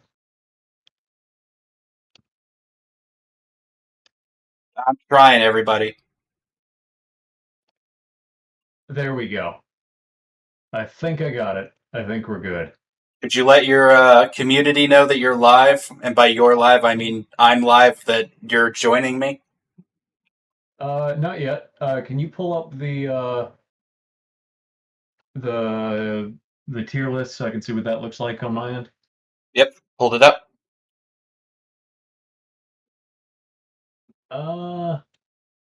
It's a little hard to see on my end. Let me. I'm gonna crop it once again. All right. Can you go back to Scryfall? That's Crackle. Okay, pull up a random set for me, just for visual reference. Sure, Stronghold. Okay, yeah. This is gonna be. Fun fact, apparently you can collect the entire set of Stronghold for $1,266.78. Nice. I actually have a Stronghold card. Nice. Which one? Pursuit of Knowledge, because I got it from the list. Oh, well, no, because that's part of the list, not a stronghold. It has the stronghold sets in. Yes, but it's got the thing in the bottom left which says the list on it. True. All right. You still need stronghold up. Nope, we're good. All right, Pull you back ready? up the thing. The tier The tier list. list. All right, Yeah. we good to go? All right, there we go. Yeah, that's usable. It's barely usable, but it's usable. All right. Well, the first set in the alphabetical order is Ether Revolt. Ether Revolt, and I'll pull up the card list. This was one of the first sets that I remember playing. Kaladesh Block was incredibly fun, not Ether Drift. Thankfully, that'll be going very far down on both our lists, I'm sure. Ether Drift was a set. It was a set of sets. Set Ether Revolt. So yeah, Ether Revolt was the second set to have energy at the time, followed previously being, of course, Kaladesh. This standard was interesting. It gave us one of the most annoying commanders of all time, being Baral, Chief of Compliance. Cards that are still relevant to this day. Fatal Push sees play in most formats that it's legal in, of which I believe is all of them. Don't forget Paradox Engine, Walking Ballista, Of Heroic course. Intervention, True. good old Planar Bridge, Lanner which is not as useful Bridge. as the others, but still a fun one. Yeah, definitely still a fun one. Ornithopter, which was a great reprint at the time, though it never saw play in standard meta. Also, fun fact, where we still had Planeswalker decks at the time. Good times. Metallic Mimic. Such a fun card. Such a fun card. Yeah, Hidden Stockpile was used in very niche scenarios, I remember. Rishkar's Expertise, very popular. Rishkar Pima Renegade was useful in the mono-green list.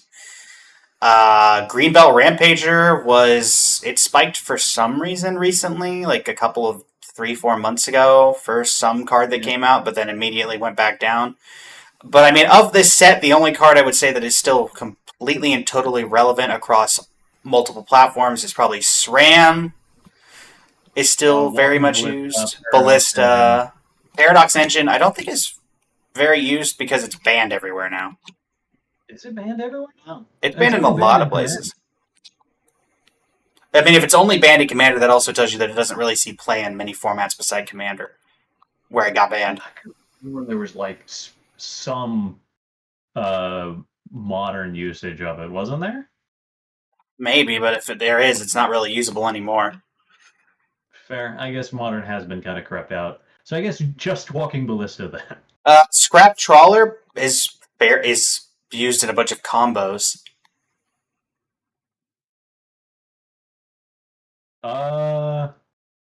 Overall, the set was interesting. The limited environment was kind of eh.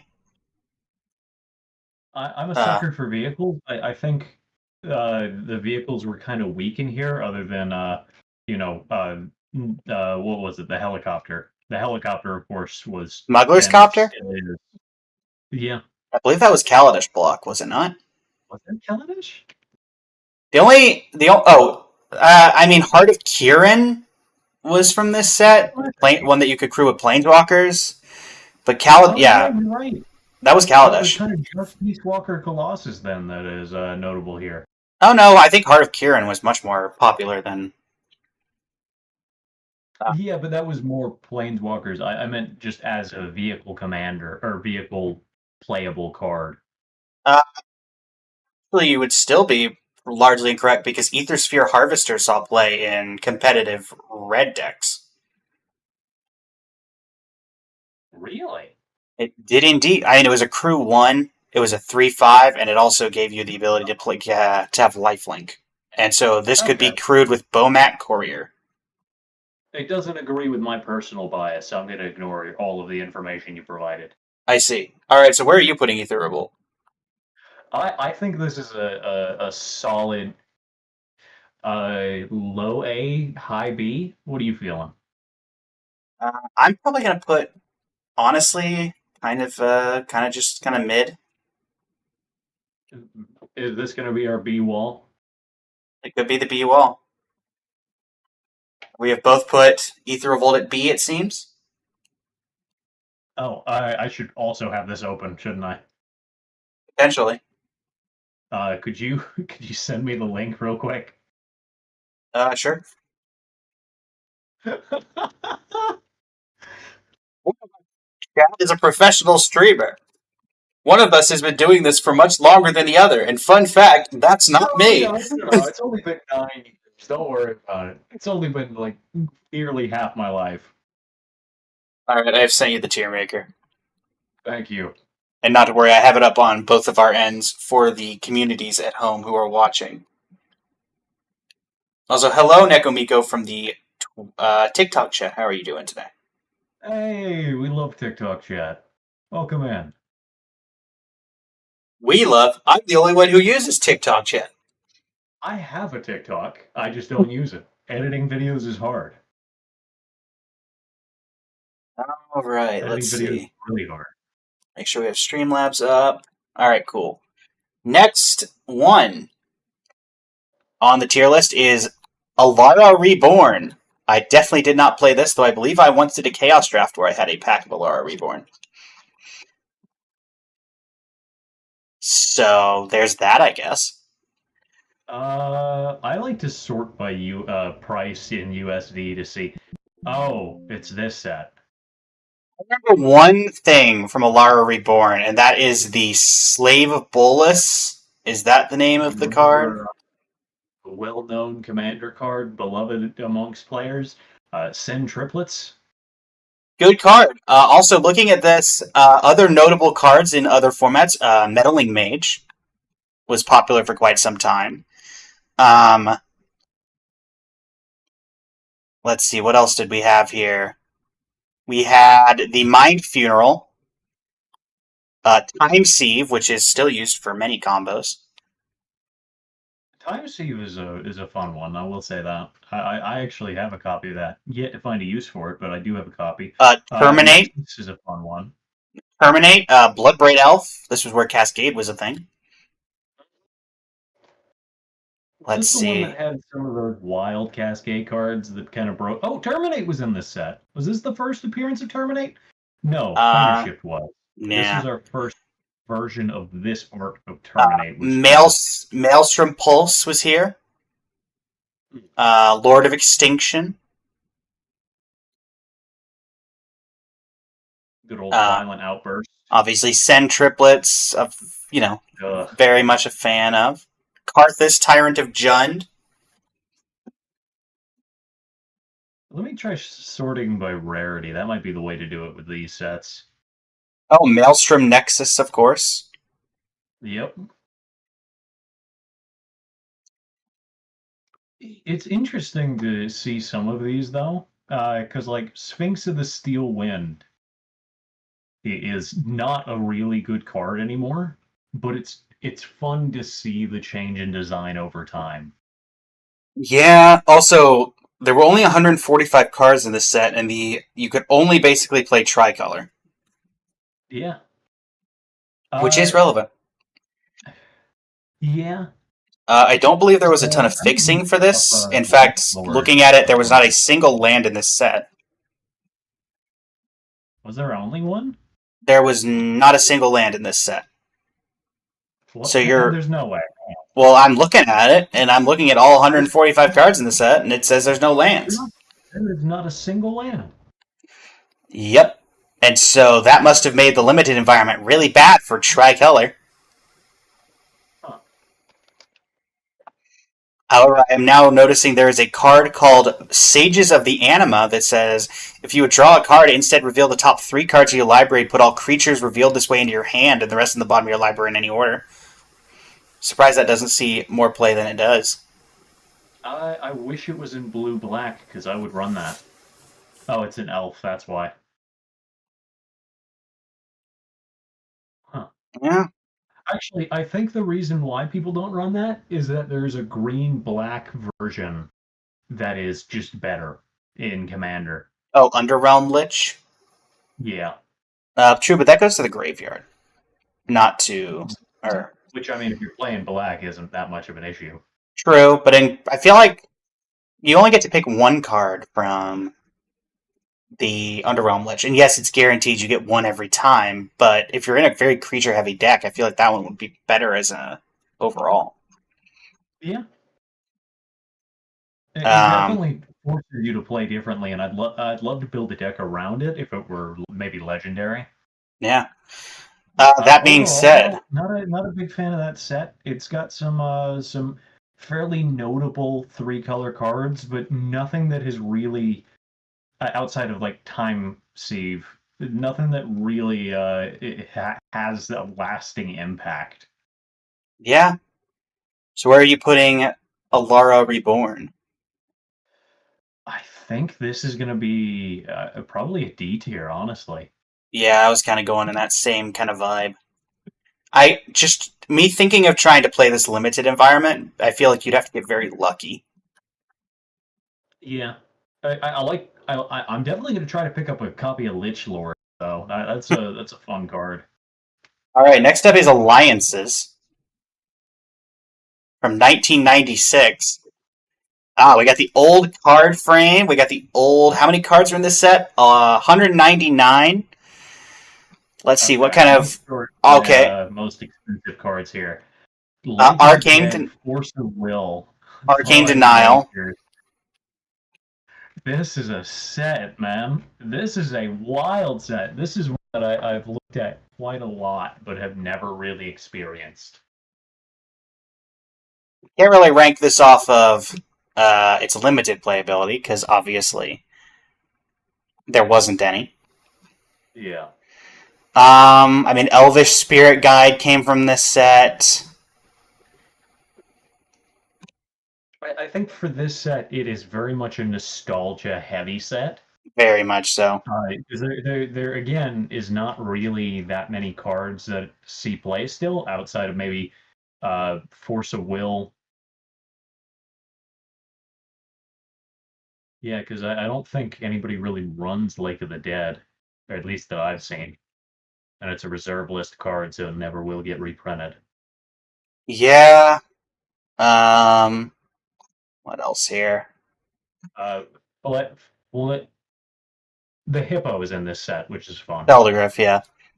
Lord of Tressorhorn, I believe, Game Knights fame. Limdul's Vault is a very popular combo card.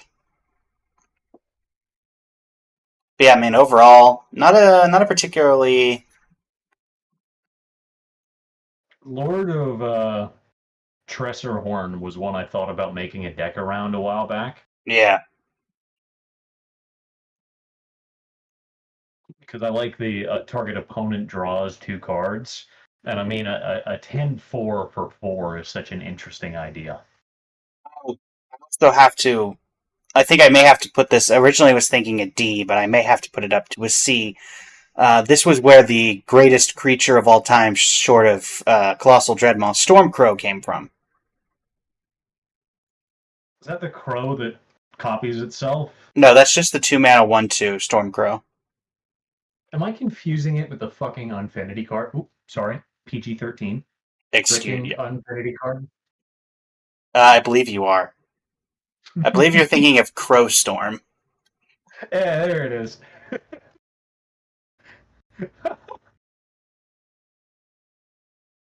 Yeah? It's a nostalgic set. I wish that I could rank it higher, but I think C is also where I'm gonna have to put this. Yeah, I think I'm gonna have to go C. Well, on the bright side, we're very much agreeing so far. Well, now for a really heavy hitting one, limited edition Alpha. Oh,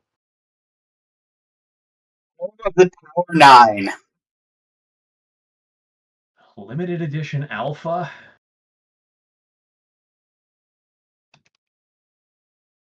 I spelled alpha With wrong. such cards as Blue Elemental Blast, Clone, Ancestral Recall, Copy Artifact.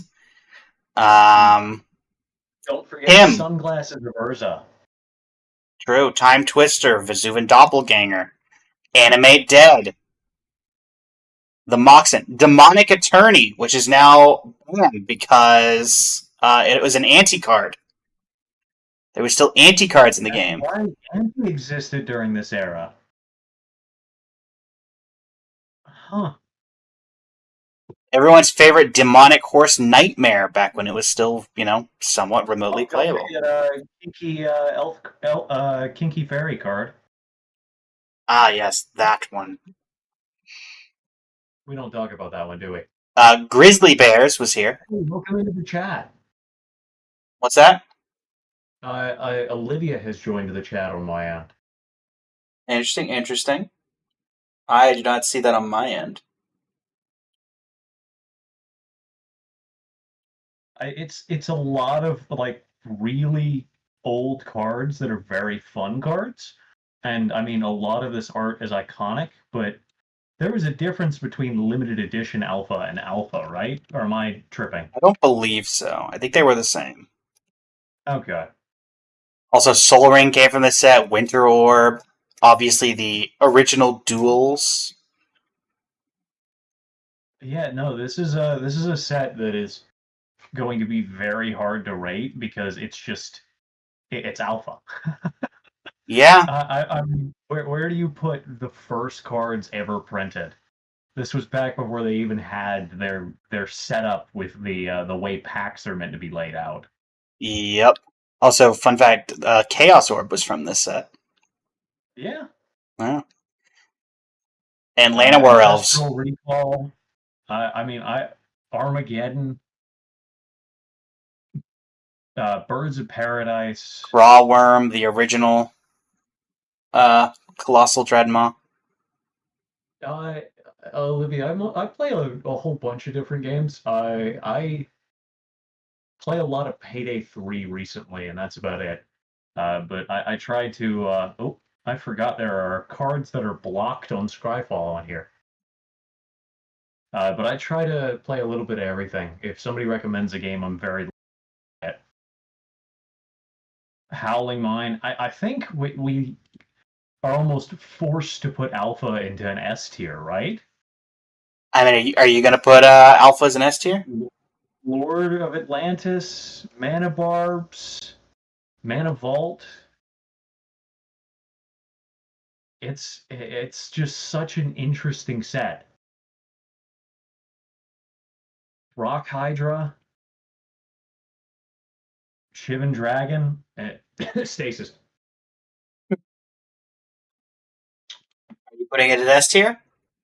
Yeah, I think I'm kind of forced to, you know? I'm going to put Limited Edition Alpha at top of B tier. Really?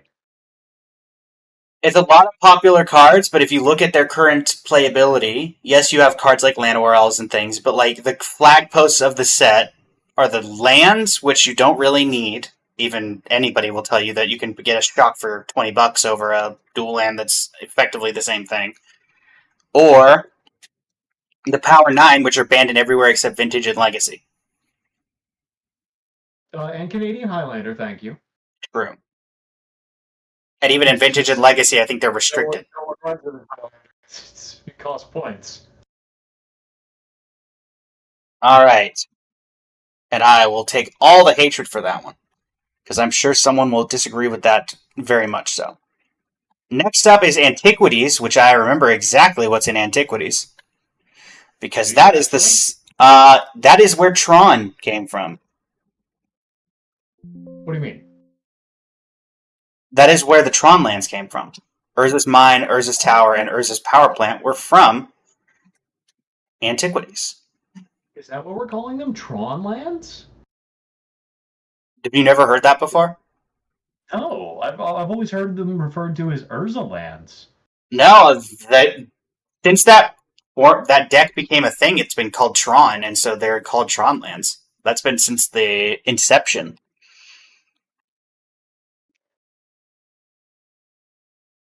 This set also has a very memeable art of reverse polarity, which is just a guy swinging a mace and the other guy deflecting it with his muscles.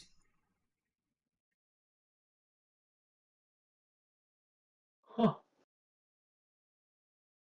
Banned and Pauper card Atog is from this set. Oh yeah, forgot about a Tog and all that. Mishra's Workshop. Nod's Altar was from this set. Candelabra of Tanos, a staple of Cube combos.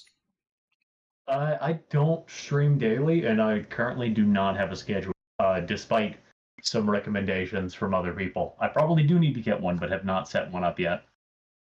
Strip Mine was from this set. Strip Mine, the Rack. Yeah, outside of, like the lands in this set, of course the Rack. The Rack is a classic. Yeah, Mishra's Millstone. Factory. It's a very odd set. Mishra's War Machine.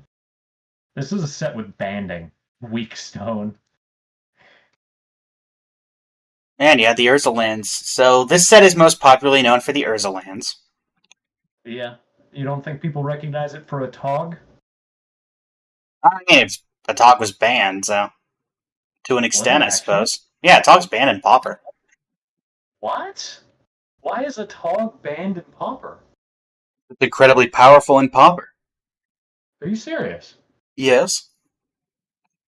Click on a Tog, it'll go, and it'll say, banned in Pauper. Banned. Like, I never expected a Tog, you know? Yeah, what do you want to recommend, Olivia? So yeah, I think I'm going to put this at...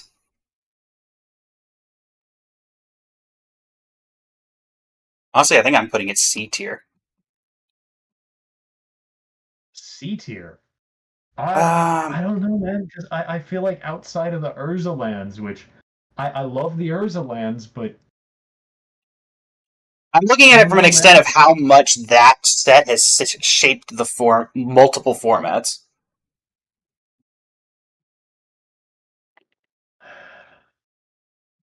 And it's kind of a small set as well. I mean, 102 cards with a handful of repeats. Yep. It's kind of just like there's a lot of iconic cards in it. Well, no, there isn't really that many iconic cards. Strip Mine, Mishra's Workshop, Tron Lands, Rack. I really don't know. I do also, love Rack. Rack is such a fun card. Shatterstorm, I would say, is pretty iconic. This is the first appearance of Rack as well. Which and Astronaut's Altar. Iconic little figure. I love that little doll. And Astronaut's Altar. Oh, and it's our first Millstone. And also it had the absolute GOAT card, Golgothian Silex. Golgothian Silex, for those who are listening. 4-mana mono artifact. You pay 1. All cards from the Antiquities expansion, including Golgothian Silex, must be discarded from play. Wait, what? What is this one? Which one is this? Golgothian Silex. It is the one of 2 cards that basically just said, get rid of cards from a specific set. The other one being, I believe, is maybe Aladdin Lamp or something like that? Something like that, yeah. Weird. Band is such a weird mechanic, man. I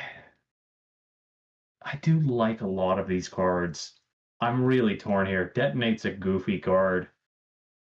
Goblin Artisans is a unique one.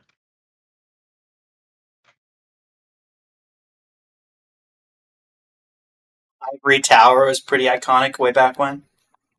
I'm gonna put that in B. Above or below Ether Revolt? Yeah, below Ether Revolt is a good point. Okay. Next up is Apocalypse. Yeah, I would love to be able to upgrade my channel a little bit more. I'm trying to get some stuff to improve it.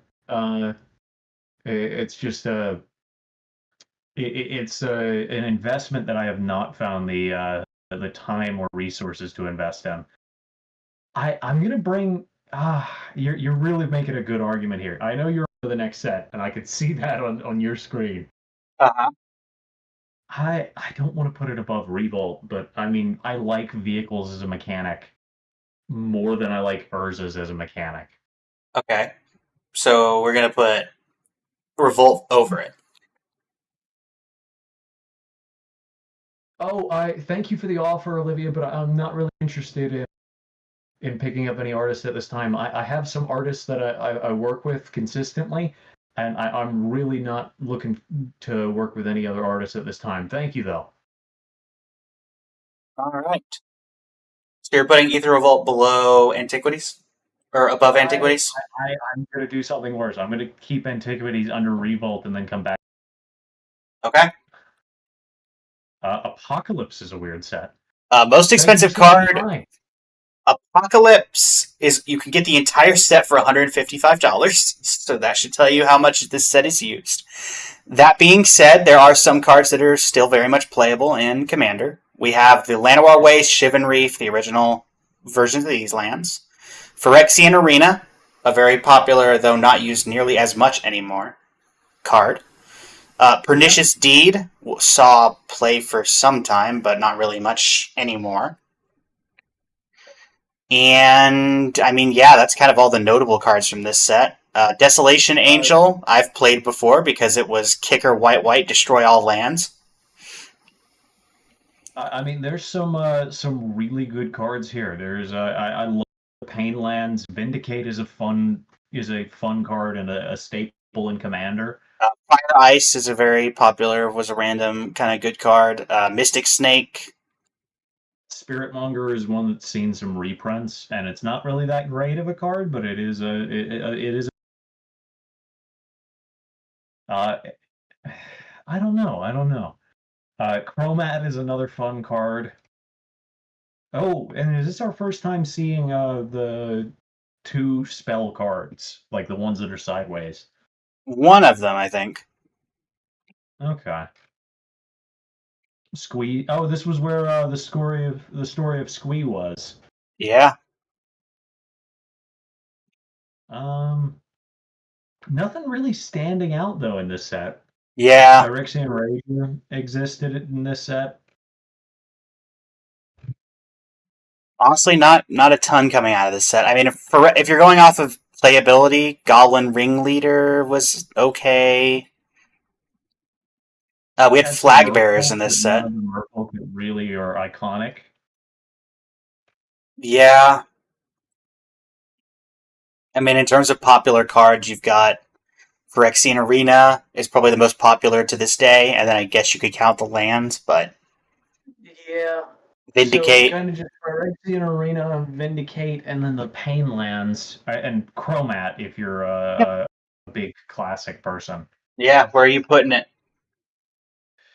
I am not a big classic person. I wish I could put it higher, but I think this is also going to be a D tier because Okay. I mean the Painlands have been reprinted so many times. They're Um, Random add-on. Are you going to put it above or below Alara Reborn? above. Okay. I'm going to put it.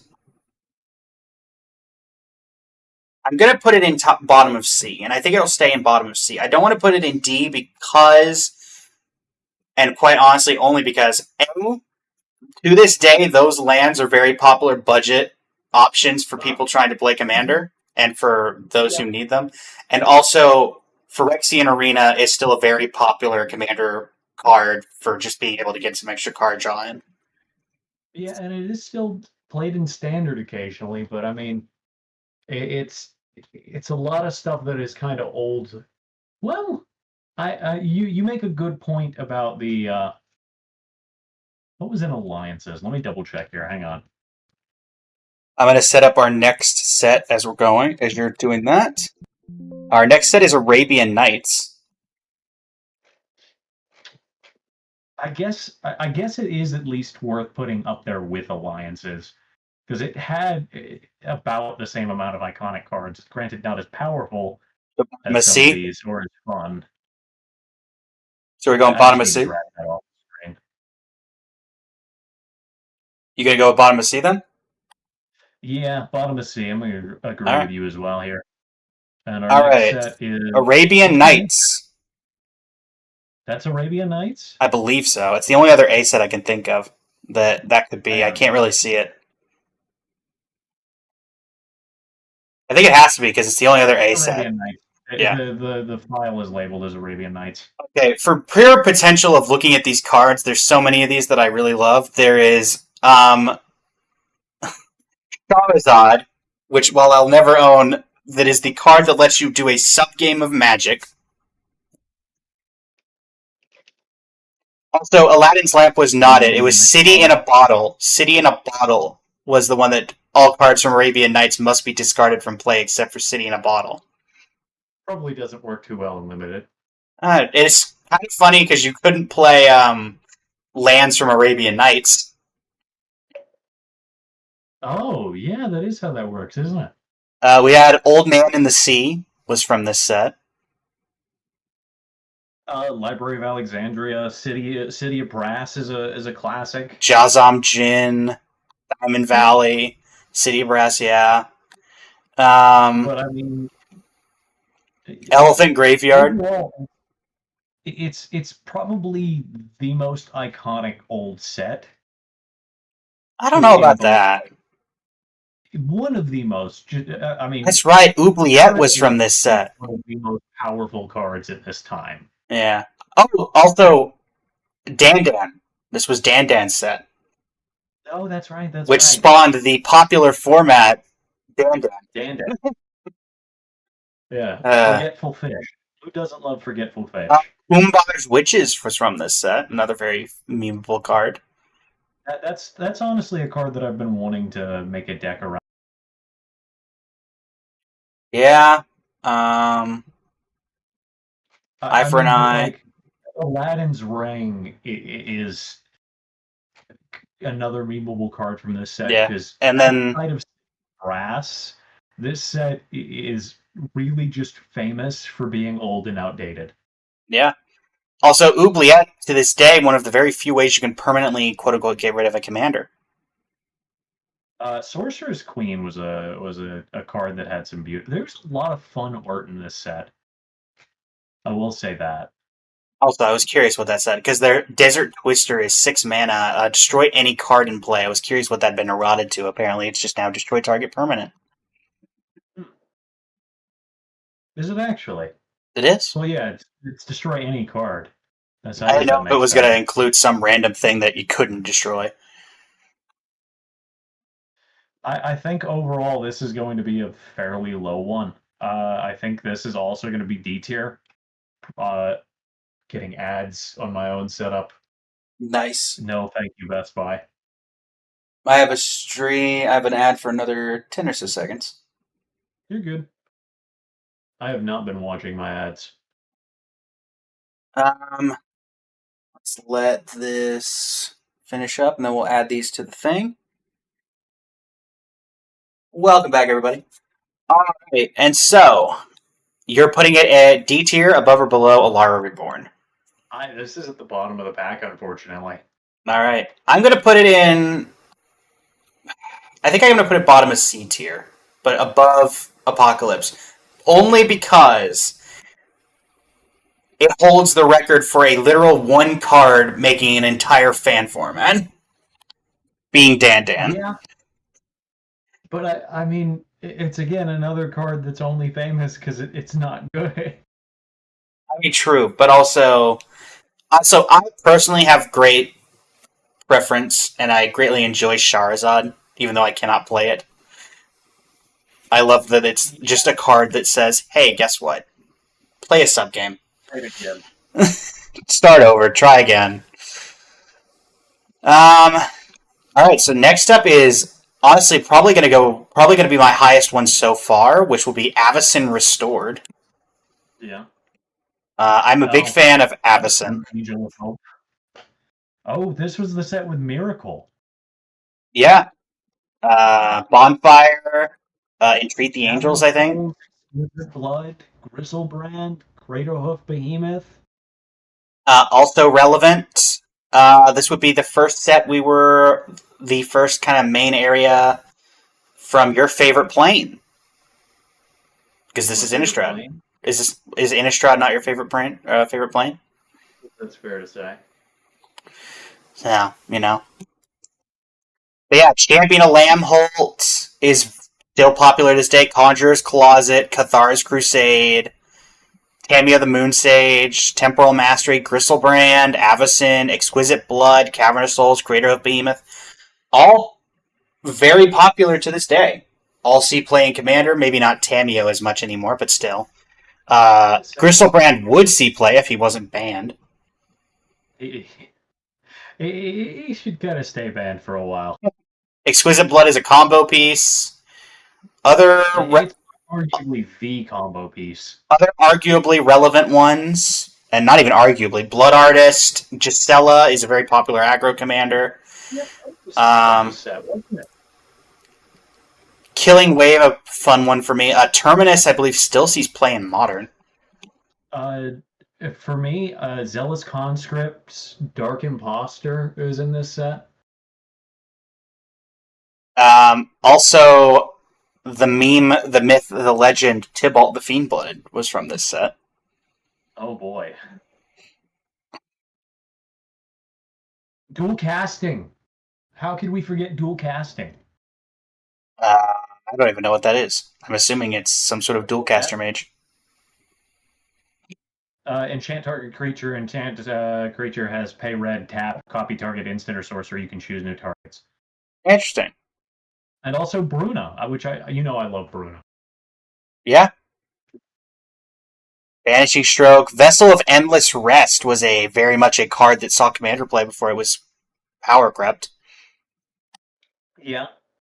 Reforge the Soul. I mean, we've already talked about how good Miracle is.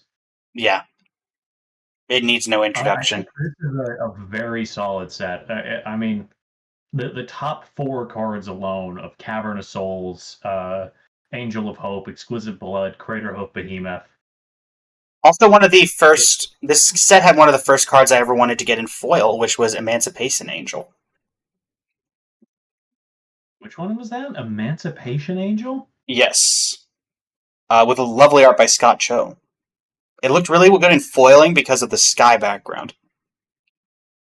And this was back when foils didn't Pringle. To those who may play Magic recently, yes, there was a time when foils did not Pringle. What? Oh, my dumb self. I looked up Angel. Nice. Archangel. Emancipation Angel enters return target permanent you control to its owner's hand. Really? Okay. Yeah. Not a good card, but it looked very nice in foil. Good old Sigarda. So yeah, I'm gonna say I think this is gonna be honestly, I'm gonna put it in S tier. I could see it. I think I could see where you got S tier from. And I mean, this has some banger mechanics in it. I'm just looking at the cards that are still playable. Cavern of Souls sees play in any format it's legal in. Avacyn is a commander, maybe not staple, but if you're running anything related with angels, you're running Avacyn. Exquisite Blood is a combo that kills to this day in multiple formats.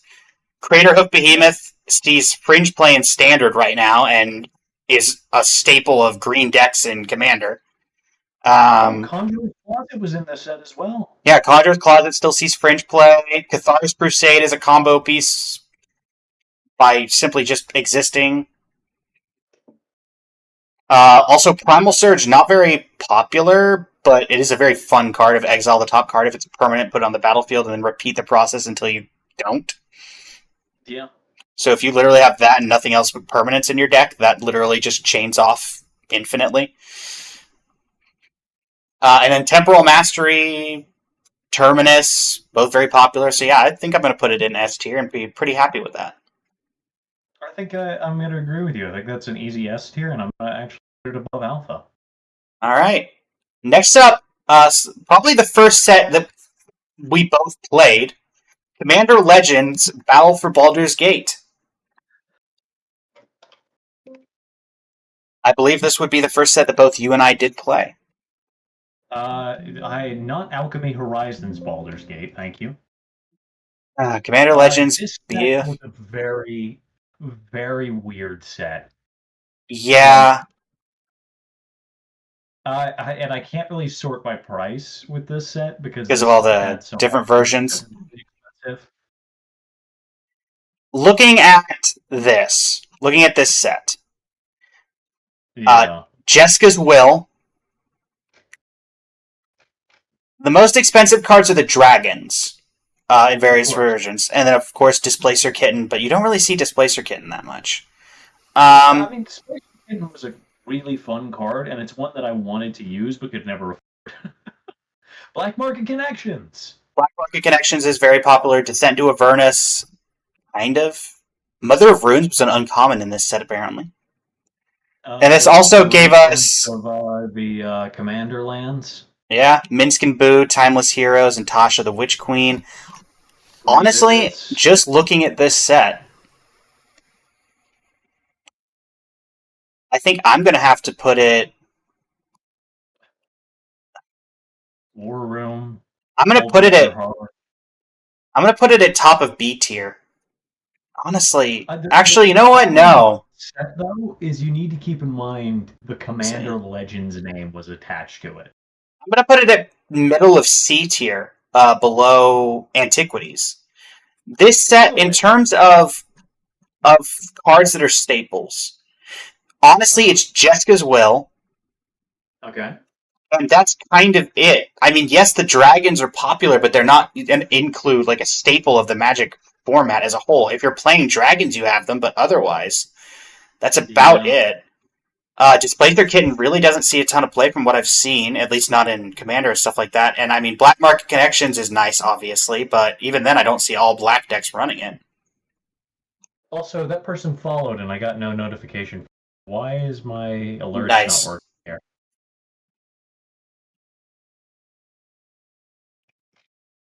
Do I not track follows on this thing? Uh-huh. Weird. Weird. But yeah, that's where I'm going to probably have to put it. And also, a lot of the cards that are Commander playable are reprints that were already staples. Yeah.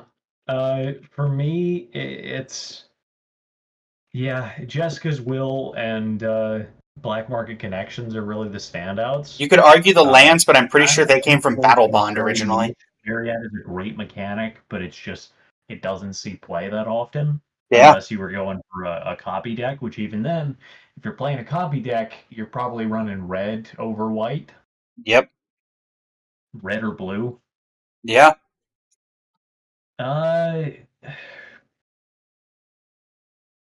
Backgrounds were a really fun mechanic, and there's some really fun commanders in here. Yep. Somehow including Minsk and Boo, but Kindred Discovery, but this wasn't the first printing of it. Where does it go? I love Brainstealer Dragon as a card. It's a card that I wish I could run more. No. All right, where are you putting it? I've put nothing in B tier, but this is not worth a B tier. It's just, and if it were its own set, I'd be more, but I think it's high D tier. High D? All right. Yeah. Next up, I'm just going to auto-put this in S tier. It is my favorite limited environment of all time. It was the first big set that I really got into. So This is only off personal preference. Battle for Zendikar. That is an interesting set. A lot of people hate that limited environment. Let's go off of price. Let's go rarity on this one, because this one has some pretty big creatures here. Some pretty big cards. We have Dragon Master Outcast, which is a neat, really fun. Yeah. Most expensive cards from this set. You can get the entire set of Battle for Zendikar for $96. Really? And it has 300 cards in it. That's right, because Void Winnower is the big card in this set. Void Winnower, Ulamog, the Ceaseless Hunger, Conduit of Ruin, Sanctum of Ugin, Omnath, Locus of Rage. Which I will say, Also, I am playing a good amount of the cards in this, because I have an Ulamog deck. Don't get to use it because it's too good for casual, not good enough for outside of casual. yeah, also relevant, Drana, Liberator of Malakir. One of the better vampires of the time came Yeah, from this set. From Beyond was always kind of a fun little one. Zulaport Cutthroat, a staple of any aristocrats list. good old Kiora. Kiora. Is there anything else in this set that I'm a big fan of? Sylvan Scrying was a good card. The slow lands were fun, especially since they were dual type slow lands. This was And I also also the love the landfall cards in this set. return of the, for first time in a while. Obviously, we have them every set now, but this was when the full art lands were still kind of really rare. So returning to Zendikar meant we got the full art lands back for the first time in a while. This is a fun set. Hedron Archive, was this the first appearance? It was the first appearance of Hedron Archive. Also relevant, this was the first set to have masterpieces. Masterpieces? Yeah, this was Zendikar Expeditions. Oh, Were yeah, from this which set. were really good. Yeah, I think this one is a really good set, and my god, do I love it. It's still I still have that stupid friggin' cereal box card. I remember it was a gift that my fiance bought. My favorite secret layers of all time. nice. So where do you think you're going to put BFZ? We shorten it now to BFZ. That's just the set symbol. It's called BFZ. I'm gonna lower Revolt to B tier. Okay. You're going to lower Revolt to B tier? And I'm going to put this at top of A tier. I think this is going to be the A tier. What? You had Ether Revolt at B tier. You and I have two separate things set up right now. Yeah, but for the entire time I'm so confused. You, from what I remember, you had Ether Revolt and Antiquities at B tier. Is that not true? No, those were in A tier. Oh, okay. Got it. Because I like vehicles. I'm biased towards them. Okay. Bond is next. Which one? Battle Bond. Battle Bond. Such a fun set. Didn't get to really play much of it, unfortunately. But I greatly enjoy two-player Magic, which is why I really like Battle for Zendikar.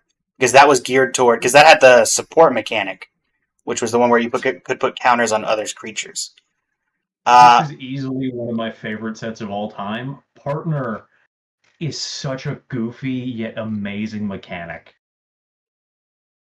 The idea of target player searches for a card is such a fun idea.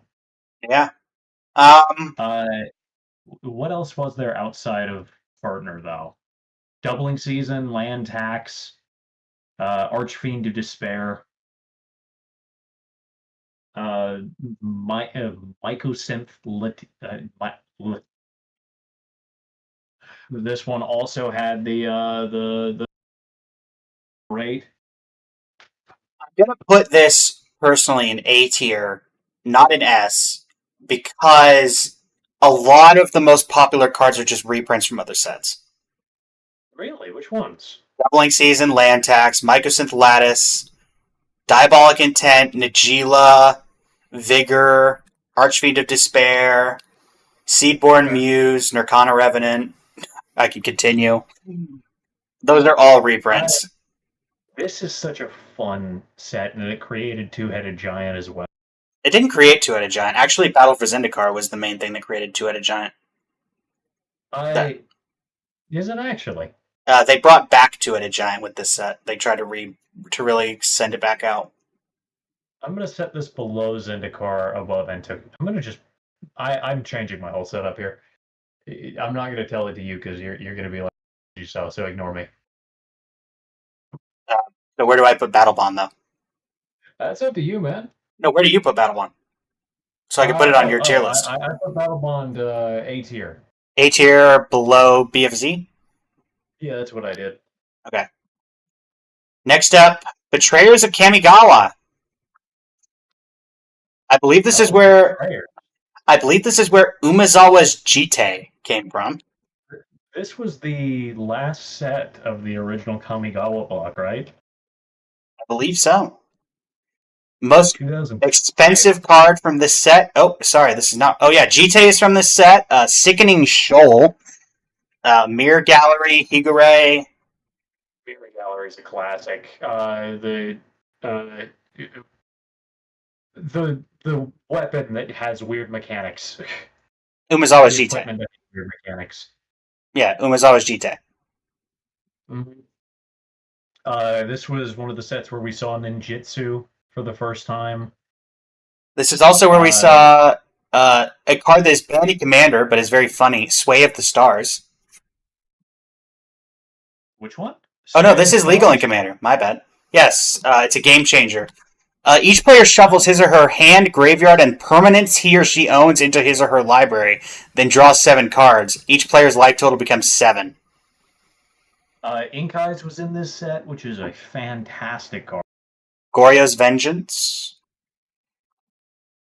We had the snakes in this set as well, which I have been planning to make. Oh, Heartless is in this set. Such a fun card. And bot in my chat. I have already put my ranking on this set. Really?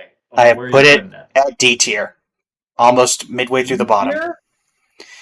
In terms of these cards, you do not see almost any of them anywhere right now, unless you count Jite. I'm sorry, this is such a fun set, though. And, like, this is one that doesn't have the terrible mechanic of when you block, your creatures get strong. Oh, it does. It does have Bushido. I stand corrected. Yeah, it does have Bushido. It had some good equipment. It had some really clever cards that see niche play in Commander. Mirror Gallery, still an incredible card.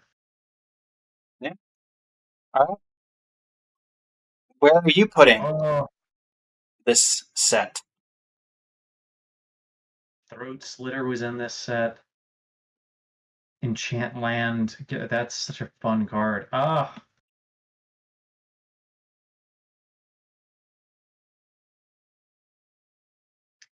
I think this one's gonna be upper B tier for me.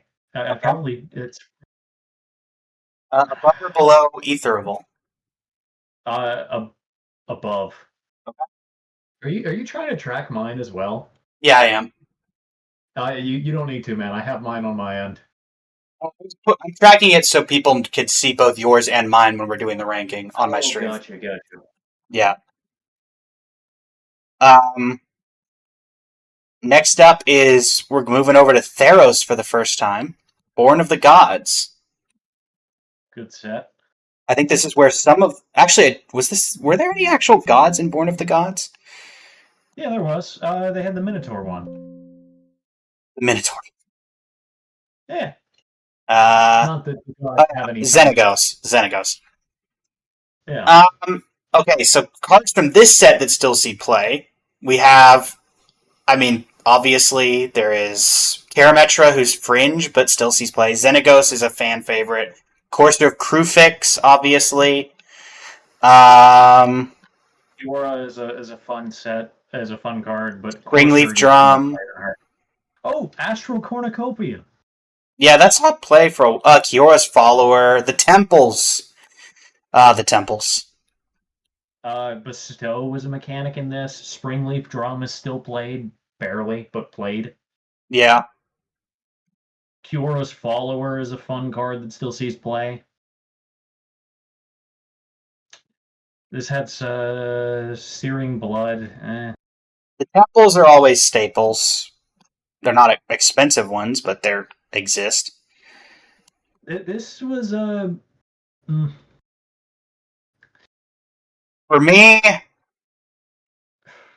bottom of C tier.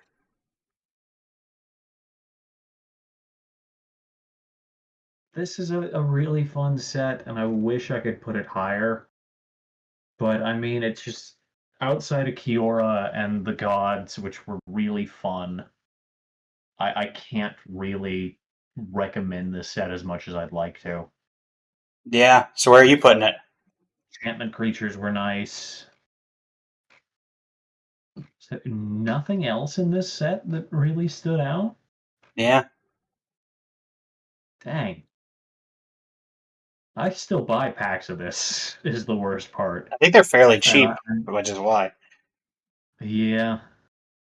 I think this is going to be D tier above Commander Legends Baldur's Gate. Yeah. Also relevant that you could buy this whole set for $64. 64? Yeah. Where'd you say Born of the Gods was going?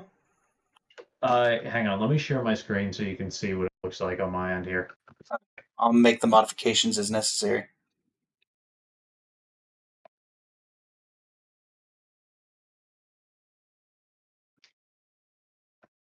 There we go. Can you see it?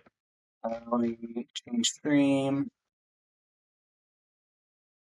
No, not that. I think I may have to DC my stream so I can see. Do you need my stream up since you're pulling everything up on your end? I've got. I'm jumping back and forth between our two pages.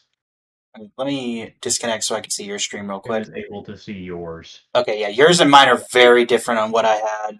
I had stuff going here. Okay, so Born of the Gods, Baldur's Gate, Shards. You have alliances, and then that, so that's right. Betrayers and Antiquities and Ether Revolt, BFZ and Battle Bond. Okay, now we're cooking. Now we're completely matched up. Now you're cooking with grease. Nice. All right, and then let me reshare that. All right, so there, that's back. All right. Next up is Champions of Kamigawa.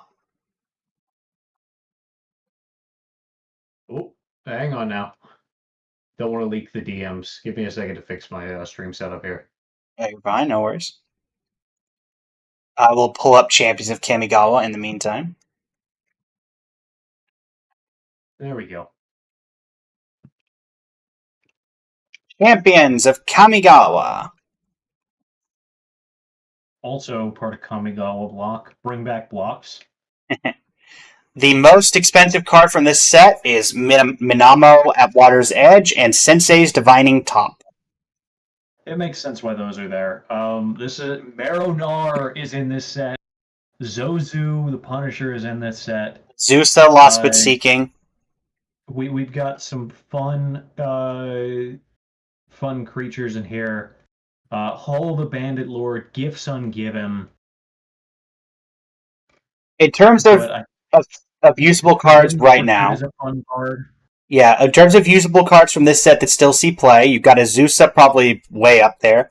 You've got Ghostly Prison. Conda, don't forget about him. Ghostly Prison, Through the Breach, Heartbeat of Spring.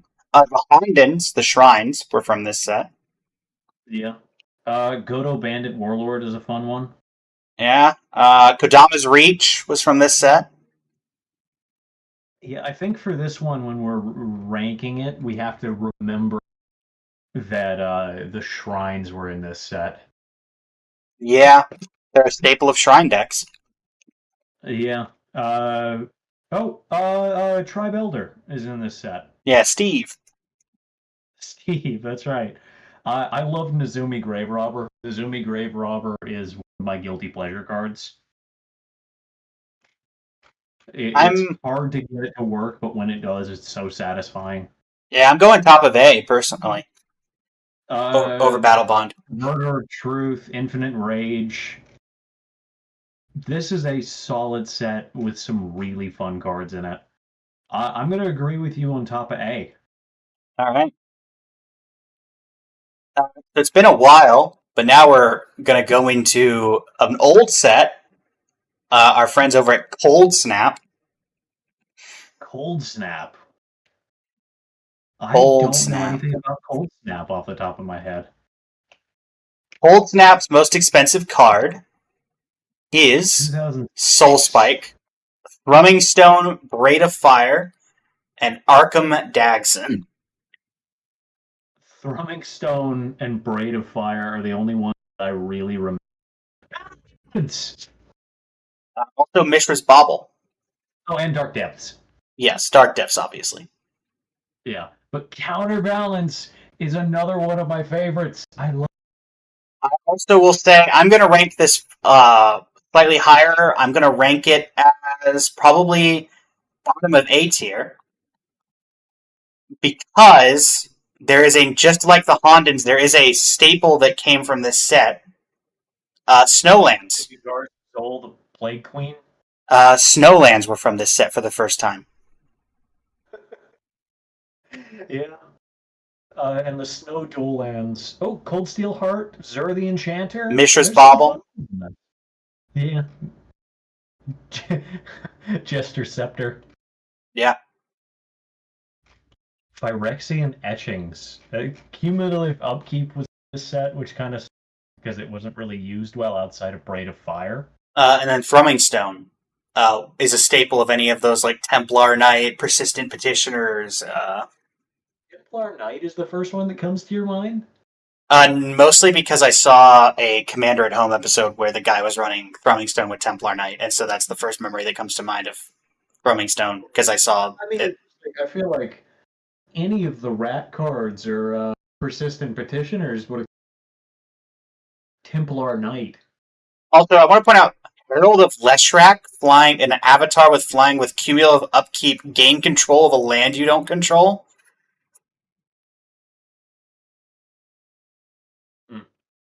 That's an interesting little card that I've never heard of. Which one? The Herald of Leshrac. How do you spell Herald? I can just tell you what it does.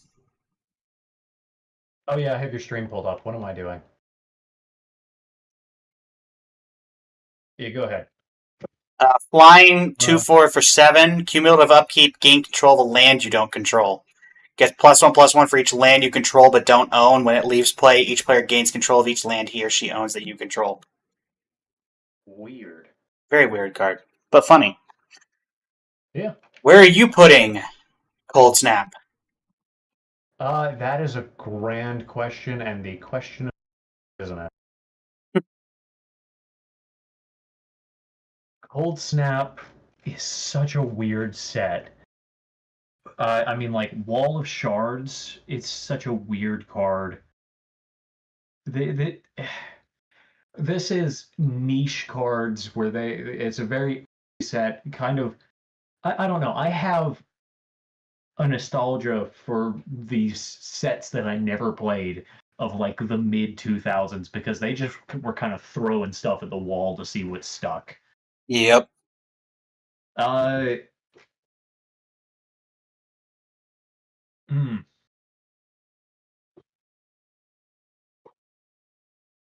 think below Betrayers. I would like to see it higher because it has some really fun cards, but it's just a whole lot of nothing outside of those fun cards. Yeah. Zur the Enchanter is a classic, but like, and Snowlands as well, though.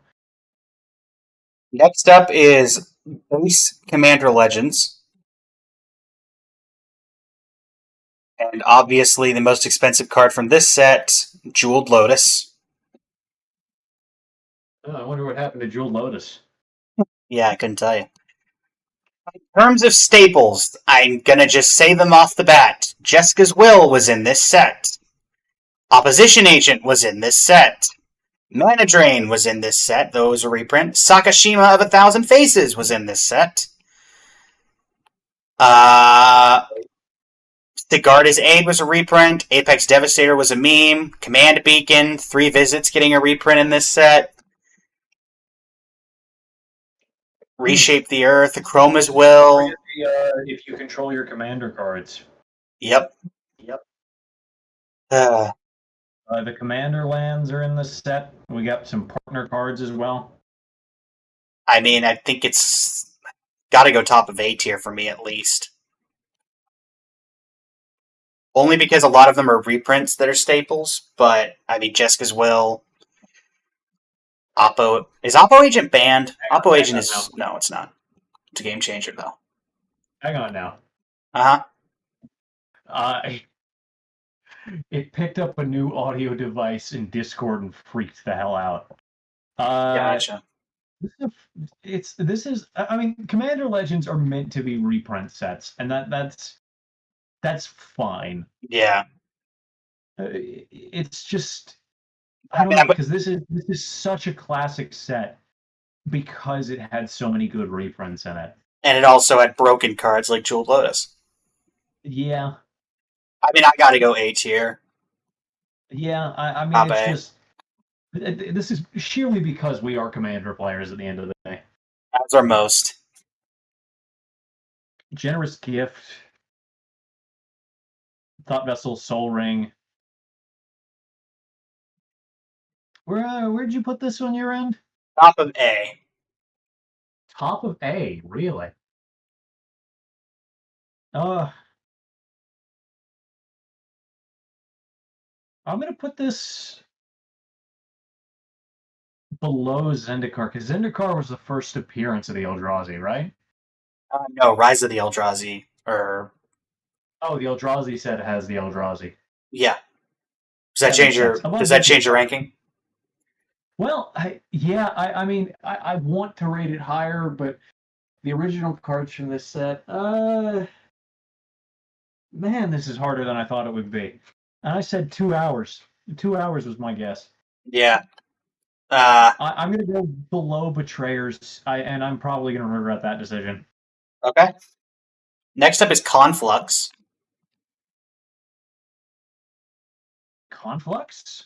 Yeah, Conflux. That's another set I don't remember. 2009. Noble That was in Hierarch. 2009. Some memorable cards that still see play. Noble Hierarch, Nicol Bolas Planeswalker, Progenitus, Reliquary Tower, Master Transmuter, Knight of the Reliquary, Exotic Orchard, and Child of Alara. Hatsume Miku. And also Path to Exile was from this set. Hmm. Think I'm going to have to Rotting put Rat this... was on card. I'm going to put this in S tier. Really? S tier immediately. Yes, and here's my reasoning. Noble Okay. Hierarch, a staple of Modern. Reliquary Tower, Exotic Orchard, and where was the other one that I was just talking about? Path to Exile. Path to Exile is the definition of a commander staple. Yeah. Any white deck runs Path to Exile. Yeah. So you're not going to get much more staple than that, and then you've still got the first appearance of Nicol Bolas as a Planeswalker. Nicol Bolas Planeswalker. The meme card of Progenitus. Master Transmuter is still very popular in Artifact Commander decks. Child of Alara, I have a personal touch towards. And Knight of the Reliquary was a Modern staple as well for a very long time.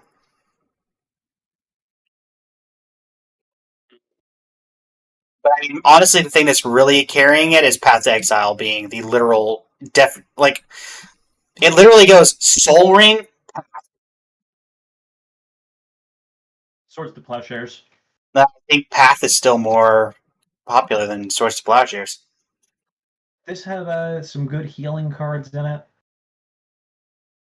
I'm gonna put it. No, I'm gonna put it above.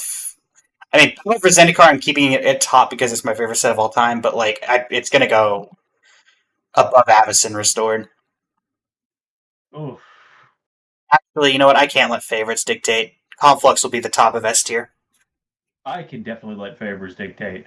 Uh, I'm looking forward to Innistrad Crimson Vow being the top of the list. Crimson Vow remastered. I will I don't say, know, man. It's got some staples in it, but there's staples I don't really use outside of Reliquary Tower or Exotic Order. you don't even use Path to Exile? I don't play white. Not true. I am a Rakdos man at heart. Edgar Markov. I am a Rakdos man at heart. I'm gonna. I hate to say this. High C tier. I see. Top of C tier. Top C. Okay. Yeah. Next up, one that I'm kind of glad we got to get to today. I'm gonna have about an hour left on stream. We may have to finish this another time. Yeah. That being said, conspiracy.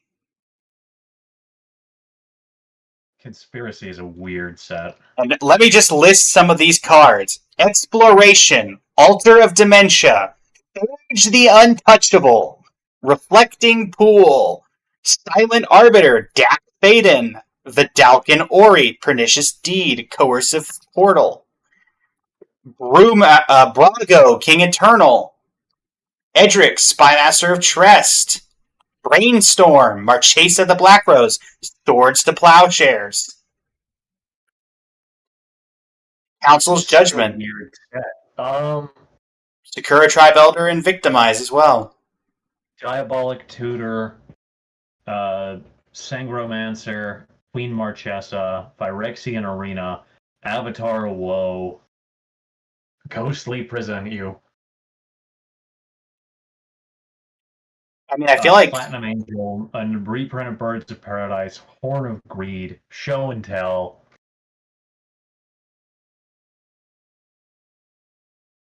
Phyrexian Crawler. This is a fun one. Hey, Hedron Matrix, what are you doing here? Overrun. I did not draft this set though. Yeah. Fleshbag Marauder is a fun one. I'm going to put it here below Conflux. Gutter Snipe, hello. I'm going to put it as S tier above Conflux because there is just so many staple cards or cards that see so much play in Commander here.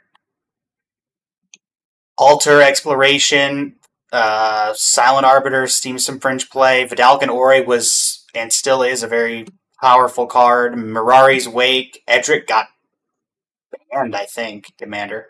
No, he's legal in Commander, but he was very popular for Group Hug. Brainstorm is obviously a reprint, but you know. This is a set with a lot of playable cards, none that are really all too powerful. Yeah. Turtle Greed's a good card. Show and Tell is a good card. Platinum Angel is a good card. The problem that I'm running into is I don't understand Conspiracy as a format. Are we looking at the same set? Yeah, this one had conspiracy cards, didn't it? There's two conspiracies.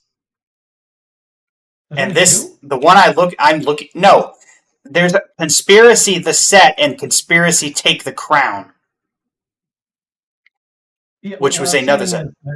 is the 12 conspiracy cards in this. Thank you for the follow.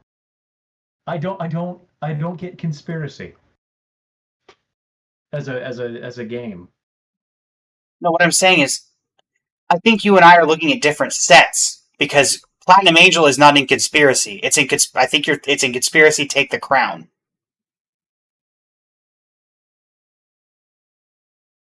What do you mean? No, am I in the wrong set? I think you're in Conspiracy Take the Crown, not Conspiracy, the original Conspiracy. Yeah, I might be in the wrong one. Hang on now. Oh, hey, there are two conspiracies. This one also has.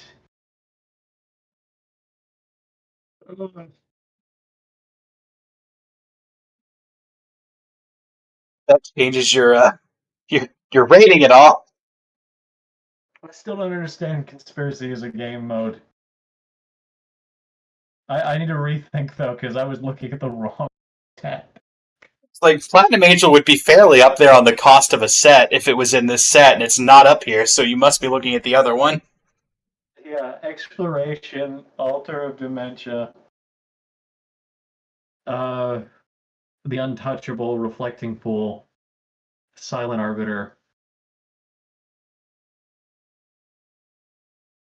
Welcome into the stream, man. Thank you.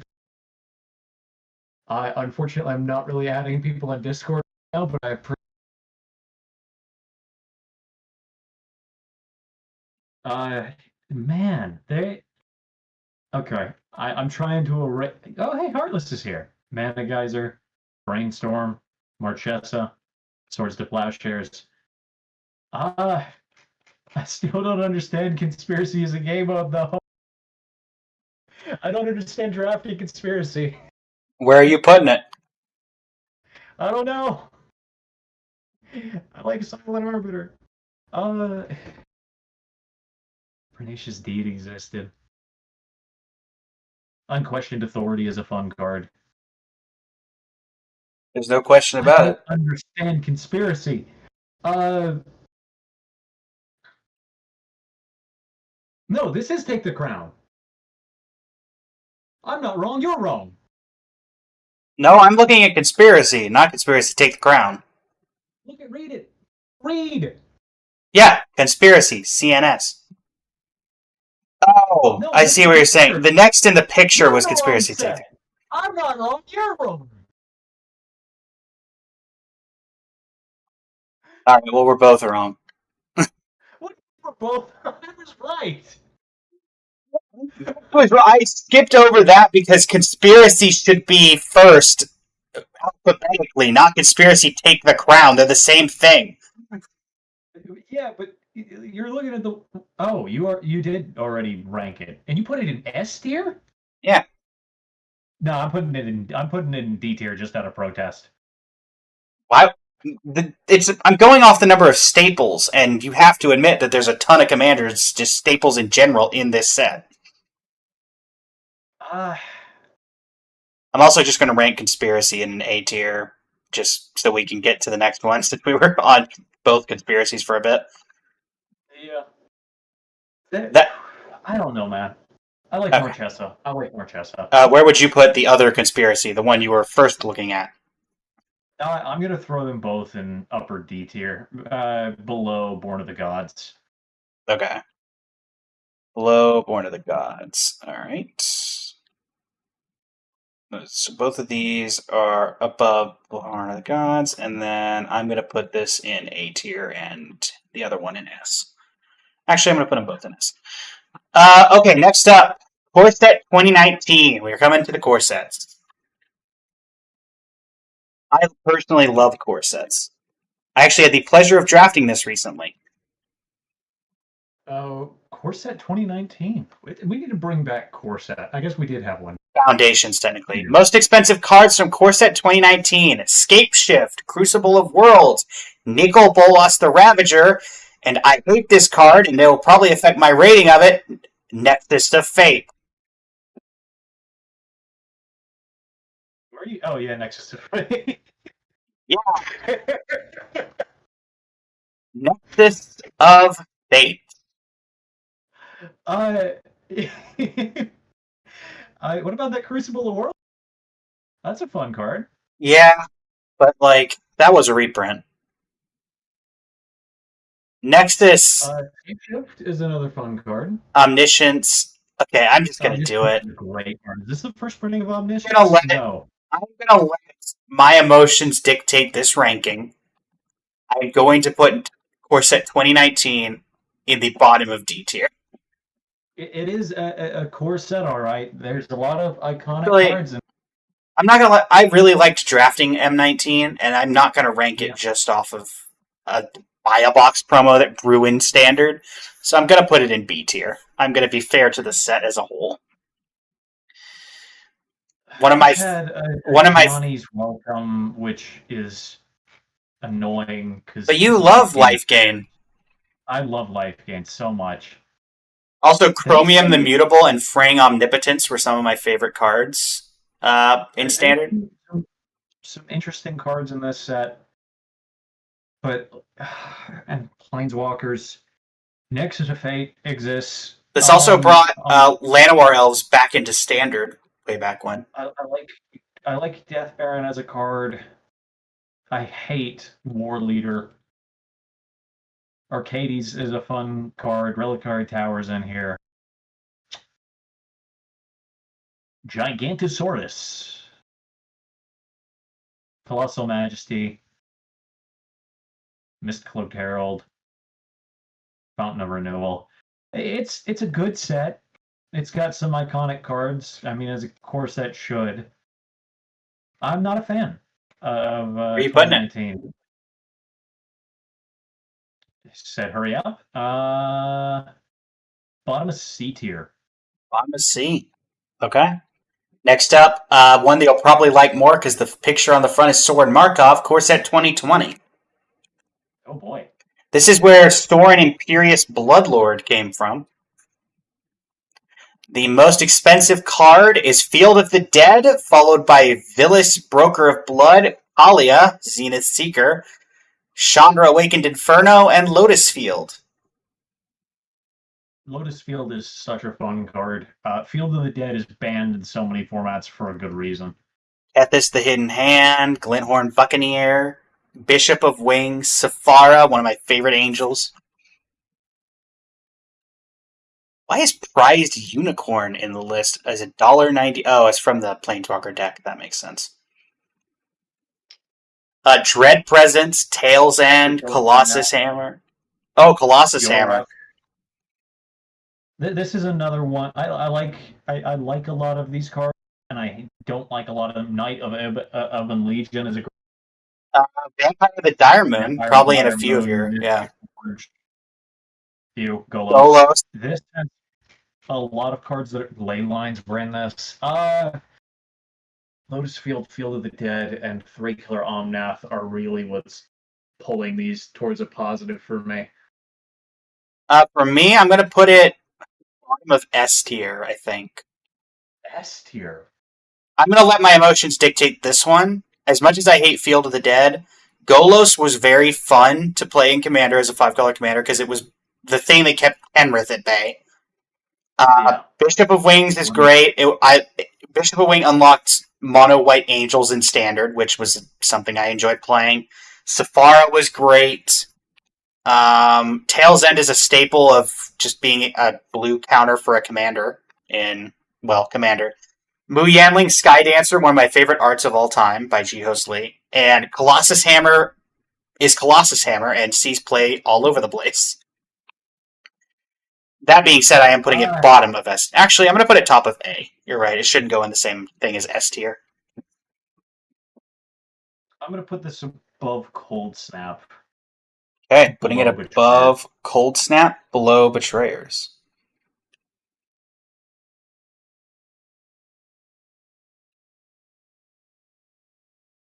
Where do you have Commander Legends then? I thought Commander Legends was also in that area. No, that was below the other Kamigawa. Oh, below the other Kamigawa. Above it, directly above it. Oh, okay. There you go. Thank you. Okay, so next up is the last of the core sets that are here. Let's not tab into my Twitch. It's fine. It's just my Twitch thing. Don't tab into that. That's a bad thing to tab into. Yeah. All right. Actually, you know what I could do? I could just do this. Let me hide my screen and just grab that and put it over on my other monitor. That's what I've been doing.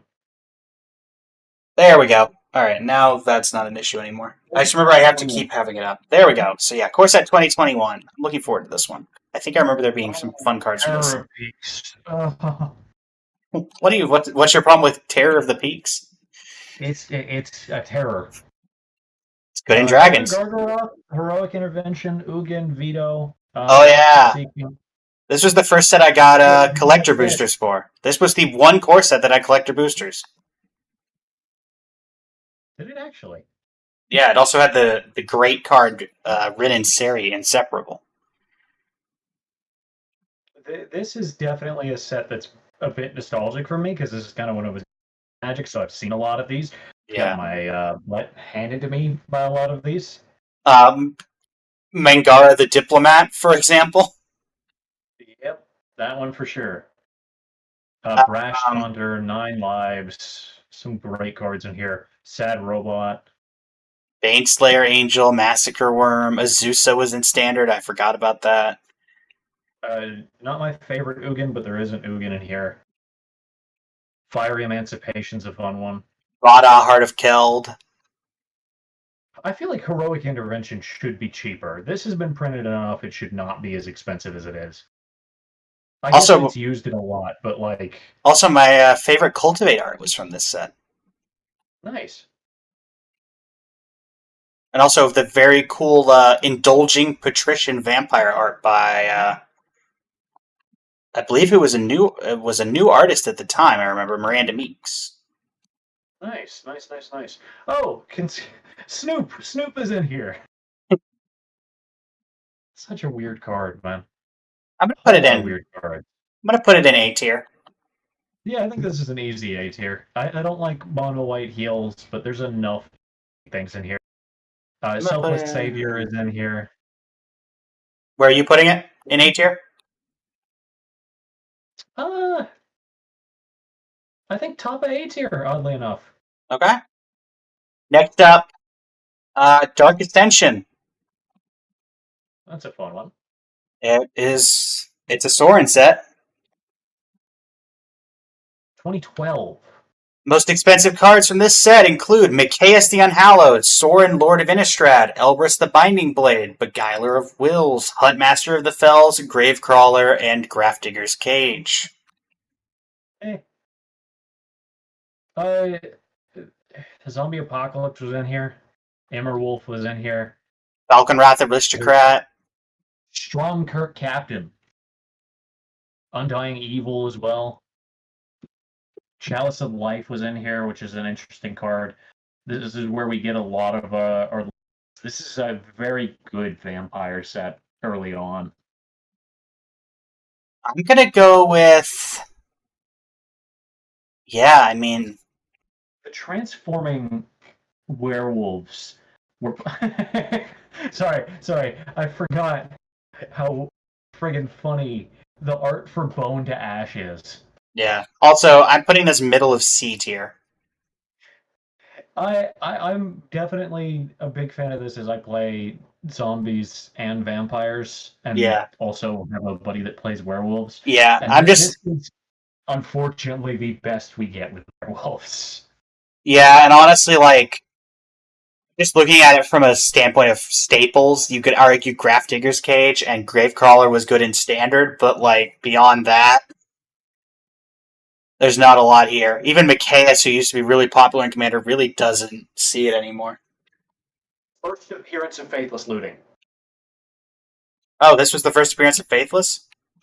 Yep. Does that change my rating? There's no way it doesn't. Yeah, I guess I'll put it up. I'm going to move Antiquities down one. I'm going to move up Dark Ascension, and then Baldur's Gate will stay, I guess, now top of C tier. Yeah. All right. Where are you putting it? That's a great question. The money question, even. I think this is going to be bottom of A tier, Okay. maybe just below Battle Bond. Okay, just below Battlebond. My setup is scuffed. I'm not gonna lie. Next Next up, is Dark Steel, which is a wild set. Dark Steel. I believe Darksteel Colossus came from this set. What is the most expensive card? The most expensive card is Panoptic Mirror, Sword of Fire and Ice, Darksteel Forge, Trinisphere, Sword of Light and Shadow. Honestly, this is probably looking like a C tier for me. Really? Well, I'm looking at cards that see consecutive, like really see play. Sword of Fire and Ice, sure. Sword Forge, doesn't really see a ton of play in Commander or really anywhere right now. Get Grimoire? Which one? Get Grimoire? I don't even know what that card does. Yeah, I'd never even heard of that one before. Skull Clamp is the thing that's really putting it up there for me. Yeah. Skull Clamp and, Sword of Fire and Ice. If this was the set that had Sword of... Serum Powder was a weird card that's fun. Yeah, Serum Powder. Darksteel Ingot was a staple for a long time. Is there anything else? Yeah, Darksteel Ingot. I'm gonna go. This is another set that had a lot of fun cards, but is not necessarily. I'm gonna go. Honestly, top of D. Top of D tier? Top of D. I mean, there's just not a lot of staples from this set. There's cards that are good in specific decks, but I mean, Sword of Fire and Ice and Skull Clamp is kind of it. Ether Vial. Yes. Actually, let me rephrase. I'm gonna put it middle of C, above Alliances, below Dark Steel, or below Antiquities. What was in Conflux again?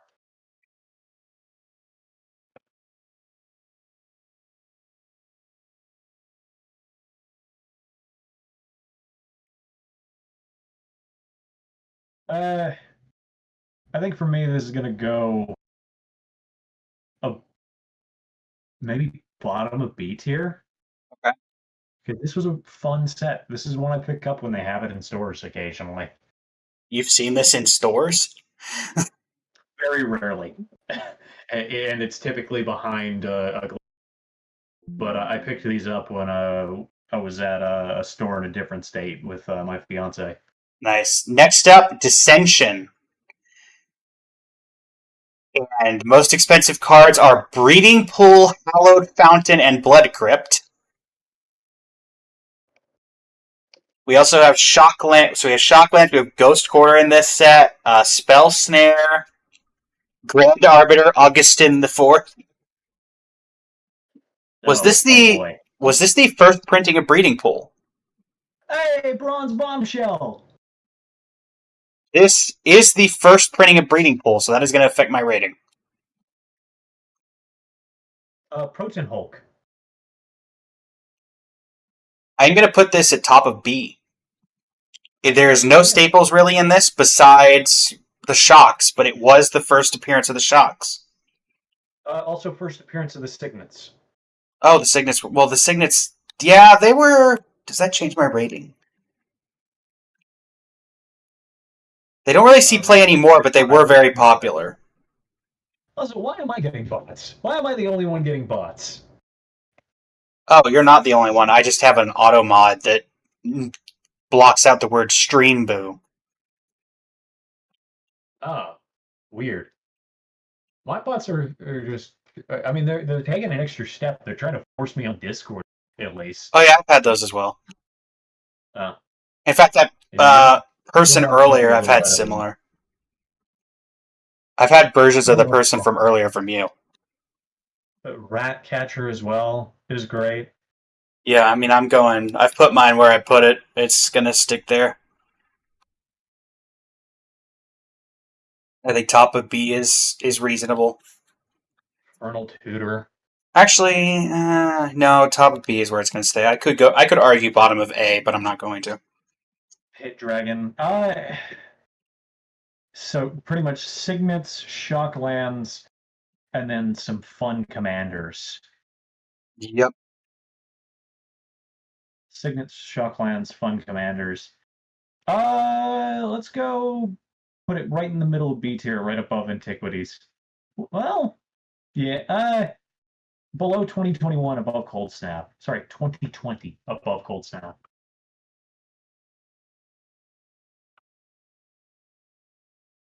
Above Cold Snap, you said, for yours? Account created 14 minutes ago. Yeah, I should probably.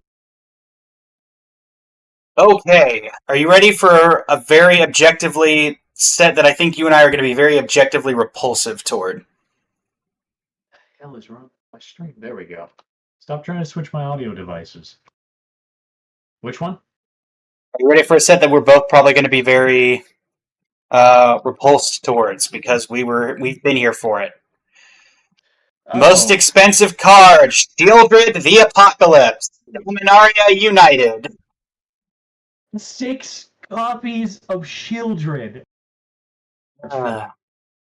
If that doesn't tell you what you need to know about this set, I don't know what does. Other notable cards from this set: Braids of Wizened Nightmare, Timeless Lotus, Joda the Unifier, Plaza of Heroes, Liliana of the Veil, Leyline Binding, Cut Down, a Johnny Sleeper Agent Temporary Lockdown. They were good in Standard, but you know. Also, I still love this art of like this is a Johnny Sleeper Agent where he just looks completely normal. Meanwhile, you've got the other Johnny Sleeper Agent arts where it's him, half Phyrexian. Yeah. I In okay, terms of so I mean staples, with there's a this couple. set it's really kind of weird because like a lot of these cards weren't that great. Joda was a good card. Shieldred is so annoying, and I'm very happy to see her get transitioned out. Braids is always a fun character to see reappear, but I don't think she really had any story significance. Johnny being a secret betrayer, sleeper agent was a really crappy plot line. I hated of Urbog. Leyline Binding was annoying. Cut Down is still annoying. Hainlands were in this set. Relic of Legends is fun. We I'm have gonna some. go top of C for my personal list. This was just an annoying set. Cruelty of Gix wasn't that great. Haughty Jin was annoying. Squee, hi Squee. Yep. All right. So where are you putting it? High Squee, more like low C. No, that's actually going to go above Conspiracy. In fact, I'm going to raise Born of the Gods to C tier. Okay.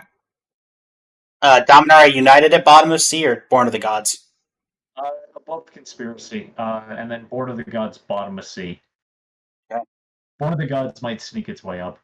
Okay. Next up, OG Dominaria, or not OG Dominaria, but the one that was just called Dominaria. Most expensive card, if I had to guess without looking yet, is probably Teferi, Hero of Dominaria. Not remastered, not United. My God, there was so much Dominaria stuff. That was a really bad set. Most expensive card, Mox Amber, Helm of the Host, Cabal Stronghold, Teferi, Hero of Dominaria. Other notable cards, Muldrotha, Rat Colony, Marwyn, Goblin Chain Whirler. Yeah. Damping Sphere. This is kind of a mediocre set overall. It's got some fun ones in it, but Lich's Mastery is a really fun card. Funnily enough, I can tell you, I was so hyped for this set. The hype for this set when Standard came out was so great, and it was for one card. Which one? Llanowar Elves. Really? I greatly enjoy Standards where you get to play with Llanowar Elves.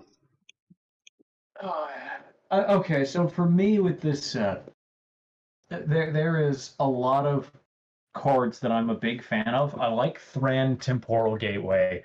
It's great for high cost decks. Merfolk Trickster is such a fun card. Broken Bond is a really good card. Lich's Mastery is a build around deck card. Gilded Lotus is Gilded Lotus, which a positive or negative statement. Rat Colony existed, and this was the first printing of it. Is Rat Colony the one that I have? Yeah, I have $100 worth of Rat Colonies, which should be noted going into this. For me, honestly, bottom of B. Bottom of B? Bottom of B for me. I think this one might be bottom of A for me. Okay. But above Dark Ascension. Okay. Because, I mean, Helm of the Host, Cabal Stronghold, Rat Colony. Rat Colony. And I told you about, like, the not as popular cards that are favorites of mine. Okay. This next one's going to be fun. Also, Sacrifice of God. That was in this set. Yeah. A reprint in the set. Slim Voda was in this set. Yeah. Some fun. You ready? You ready for a really controversial one? Not controversial, but like it's always up there on the least popular ones. Which one is this? Dragon's Maze. Dragon's what? I don't remember this one. Dragon's Maze, most popular cards, most expensive. Maze's End, Master of Cruelties, Voice of Resurgence, Render Silent. Ral Zarek, also notable from this set, as well as Teysa, Envoy of Ghosts, and Blood Baron of Viscopa. So this set really didn't have much, did it? This was the original block of Ravnica, the Return to Return. This was the Return to Ravnica block that did not have shocks in it. This was the only set from that block to not have shocks. Yeah, this had the Guild Gates in it. Yes, and it also had Maze's End. It also had, for relevance of Vampire, Mirko Vosk Mind Drinker. For me, Master of Cruelties is a fun card. Yeah. Maze's End created a playstyle that works that I've never been a fan of. Is there anything else that I enjoy from this? I'm putting it bottom of C.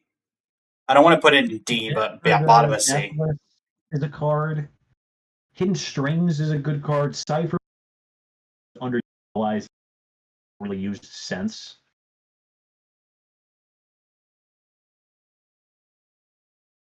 Pilfered Plans is a card that exists. This is such a mid set.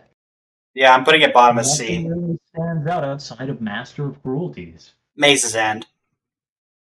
Yeah, again, but I don't enjoy Maze's End as. Oh, gotcha. It's a bit of a solitaire deck.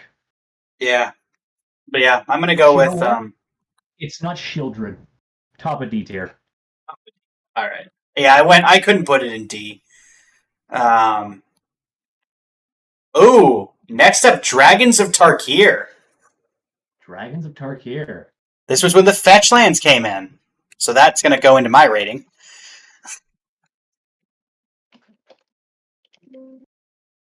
Oops. They're also probably the most expensive cards from this set, if I had to guess. Oh no! Khans of Tarkir had fetches.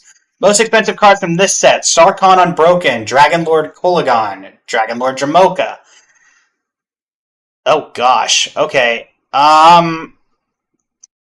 Looking at this, I might actually have to rank this one pretty decently low, because in terms of staples, you have Coco and Impact Tremors. There's kind of Collected Company. Is this the first printing of it? Yes, this is the first printing of Coco. Okay. But like in terms of Spirit Dragon,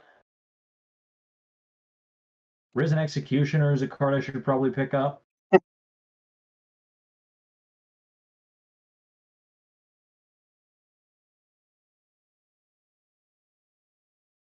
yeah, I'm gonna rank this pretty low. I like Dragon Lord Solumgar. That's about all I can say. I think I'm gonna go almost bottom of D tier. Agreed. I'm gonna put it above. Lower Conspiracy and Conspiracy take the crown to the very bottom. Okay. Because I really don't like Conspiracy. And where are you putting Dragons of Tarkir? Let's put it above Reborn. Okay. And then let's move Baldur's Gate Commander Legends to bottom of C. Okay. Next up, speaking of D&D, Adventures in the Forgotten Realms. Oh, is this Take the Initiative? No. Initiative was not from this set. Initiative was Commander Legends Battle for Baldur's Gate. Was it actually? Yes. No, it wasn't. No, Venture into the Dungeon was this set. Initiative was the Commander one. Oh. Most expensive cards from this set: Old Gnawbone, Tiamat, Teleportation Circle, Fighter Class, Lulth. Those are cards. Not really any staples here besides Tiamat for being the Dragon Commander. Tasha's Hideous Laughter is in this set, which is I think this is the first printing of it, right? Of Yeah. Passion City's Laughter, yes. As well as Zorn, which is a really good card. The Archlich is such a good card as well. Granted, while it had a lot of different play styles, it was kind of only used for one. Yep. In terms of Uh, staples, I'm going to some go. good creature lands in this one. Some I interesting also, art styles. you and I both played this set fairly regularly, from what I remember. We did, we did. I was never a Don't huge forget fan of Flump. this limited Flump was in this environment. one. Did you forget about Flump as an impotent combo? Yeah, Flump with Orcish Bowmasters. Such a great combo. I'm going to put it top of D tier. Actually, I'm going to put it below Lara Reborn. Classes were a really Really, good addition. I'm going to put it near. I'm going to put it. I'm going to put it very bottom of D. Actually, there's no staples in this set except for Tiamat. Uh, for me, I like Tasha's Hideous Laughter. I like Zorn as a card. Uh, the Archlich is a really fun card, even if it's not played to its most fun ways. Yeah. The End of the Bugbear is a fun class, a fun card. I love the classes. The Flump Infinite combo was goofy and not fun to play against, but fun to pull off. I Yep. never did it in my defense before anybody says anything. Uh,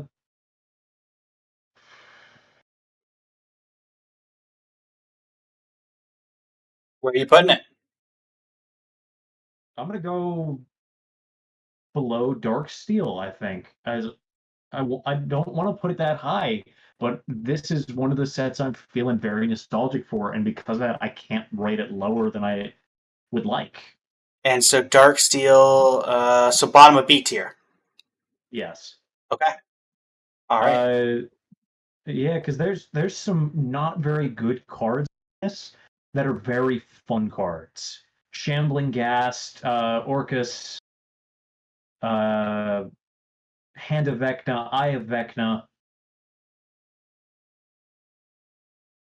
Fun fact: for some reason, the next one is another core set on the list. What? Which core set? It just says core set on it. It doesn't even say which one. Okay, let me. It's a green packaging. Hang on, I got you. I'm gonna. This one says 8th edition. Oh, is that 8th edition? Yeah. Okay. Going way back. 8th edition. Most expensive cards. Oh, we're in white border territory. Oh boy. Love white border. It would cost you The 20. abbreviation is 8ED and not 8TH. Most expensive cards. Birds of Paradise. Stara Angel. City of Brass. Intruder Alarm. Defense Grid. Blood Moon. Coat of Arms. Ensnaring Bridge. Blinding Angel. To get a full collection of this set, which includes 711 cards, you would need $2,500. This is a set that has a lot of good cards, but is not as notable as the earlier editions. Also, at all. relevant, one of the funny ways you can win or lose a game of Commander on turn one. Is it actually? Yes, there's a card called Mana Clash. Oh yeah, Mana Clash. I remember Mana Clash. This is a set that has a lot of cards, and honestly, I think that kind of drains its value. Yeah. I'm going to go... I want to double check one thing before I make that. Nope, because 7th edition had this card. And so did Alpha. So yeah, Birds of Paradise being here, it's not really helping it. Yeah, Thieves Auction was in this, which this is the second appearance of Thieves Auction. And it is also not the first appearance of Blood Moon either, so... Nightmare's in this set, which has been around since Alpha. Yeah, I'm going to go... Here? bottom of D tier for me. I mean, even its most famous reprints Our reprints. had already existed for quite a while. Yeah. I think this is also going to be a D tier for me. Is it bottom or... I'm going to put it because I mean, it's better than Antiquities. It's better than Reborn. Let's put it right below Tarkir. Okay. All right. In that case, next up, Eldritch Moon. That's a good set. I liked Eldritch Moon. Eldritch Moon, I know the most expensive card already. Emrakul, Emrakul. No, you're wrong. It's not. No, it isn't. What in the world's most expensive card in this set if it's not You're Emrakul? never gonna believe it. Number one makes sense. Number two does not. Oh, Emrakul got reprinted. Yep. Why is she It's been tanked? reprinted a couple of times Also, now. I mean, It's now a $15 card, which is wild because this was $60 at the time. yeah. What? And that's really I get Sigarda's aid, but really, Tree of Perdition's worth more than $16. I think it's because True Oh, Perdition has not been reprinted. It has only been reprinted in a remaster set and a jump set. I know that for a fact because I wanted to run this card. okay. Well, going off of this though, most expensive cards: Sigarda's aid, Tree of Perdition, Emrakul, Gisela, Liliana the Last Hope, Bruna. I'm going to let my personal bias affect my judgment a little here. Harmless offering. Harmless offering. I'm going to rank this in A tier only for a specific card. It is not Emrakul, because I assume that's what you're thinking it is. I really enjoy Gisela the Broken Blade. Not even for the meld. I love that art. That I have that card in its From the Vault transformed foiling. And it is an incredible art. I love the card. I also like a 4-mana 4/3 with Flying First Strike and Lifelink. And so yeah, I'm going to put this in A tier. Also, Sigarda's aid is... I love Sigarda. Honestly, I love the angels from this set. Can you guess where I'm going to drop this? S tier? Top of S tier. I play a lot of these cards, and I really enjoy the mechanics. Selfless Spirit is fun. Volderin Pariah is one of my favorite cards. Cryptolith Fragment is such an interesting card. There's just Bloodhall Priest. Actually, you're right. I'm gonna put this at bottom of S tier for me. It's not gonna go in A. Okay. Okay, so next up is... Wait, hang on. Go back to yours. Sure. Right here. Conspiracies at the top of S tier for you? Not out of personal favoritism, but just off of the number of staples that were in them. I guess. Sure. I mean, if it was going off of pure favoritism, it would be Zendikar, Avacyn, Eldritch Moon. Fair. Which, honestly, funnily enough, I don't think I like Innistrad that much, but I guess there's just a couple sets that really worked out. Next up is Eventide. 2008. What did we have in 2008? I do think one of a really cool art from... I do remember one really cool card from this set that was white and blue. I forget what it's called, and it's going to be up there in price. Maybe not. Oh, maybe it wasn't this set. Fable of the Wolf and the Owl's in this. That's kind of the only one I recognize. Most expensive cards: Bloom Tender, the Fetid Heath like cycle, Glenalendra Archmage. Honestly, I'm not seeing a ton here. I'm trying to think if there was a card from this set that had really cool art that I cannot find now, and it was in this set. Hobgoblins was a weird set. It was a weird card. Do you remember a card that was an enchantment that was white? It was hybrid white-blue? Liege and Still Moon Cavalier are in this set. Yeah. Honestly, I don't think that's enough to move it from being like a D tier for me. Flicker Wisp? Not really. Dominus Appealty? I'm going to go with bottom of C tier, I think, only because Glenalendra Archmage was a staple of Modern for a while. Right. This is completely unrelated. I really like the art of Rekindled. It's a very nice art.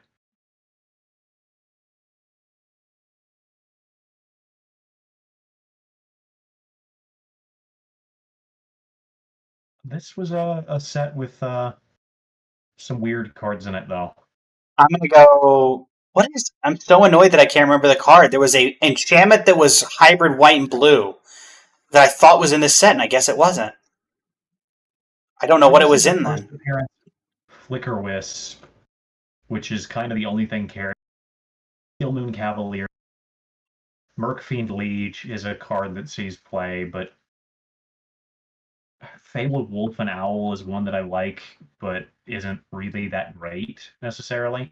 I love the design of the fairies during this time, but I think that's going to be maybe bottom of C tier for me. Not I don't even know why, but I thought Enchanted Evening was from this set, but I guess not. this is going to be such a scuffed list for me. Bottom of C. Bottom of C? Frickin'. Yeah. Okay. Nothing wrong with that. I mean, I'm putting it in D tier because pure lack of cards that are really memorable. Or I'll put it in bottom of C too. You also put bottom of C? Yeah. All right, next up is Exodus. Huh.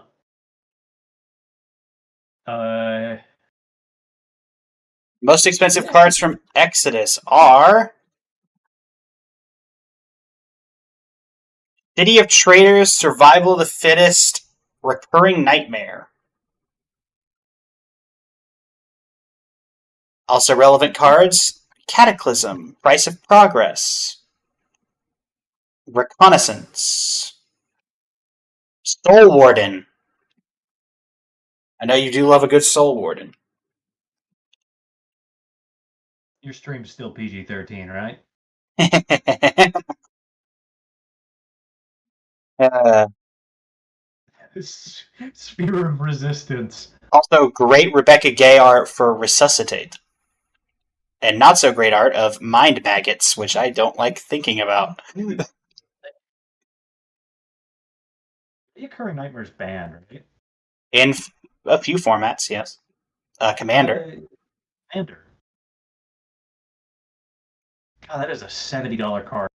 Survival of the Fittest is You do realize City of Traders is $350. Yeah, but I think that's kind of because I had it in time. I don't really know anybody that actually runs it, even as a proxy. Yeah. Overall, in terms of staples, you have not really anything relevant. I'm gonna put it in bottom of. Arms. I'm gonna put it in bottom of C because I remember Survival of the Fittest used to be very good in a lot of places, but I can't really justify putting it any higher than that. This is the first printing of Coat of Arms. Yeah. Which is worth noting. Yeah. Is it the first printing of Cull the Week? It is the first printing of Cull the Week. All right, where are you putting it then? So Cull the Week, Coat of Arms, Survival of the Fittest. Also, I do want to say that I'm looking forward that we're going to get to this set before the stream ends, the one that's coming up.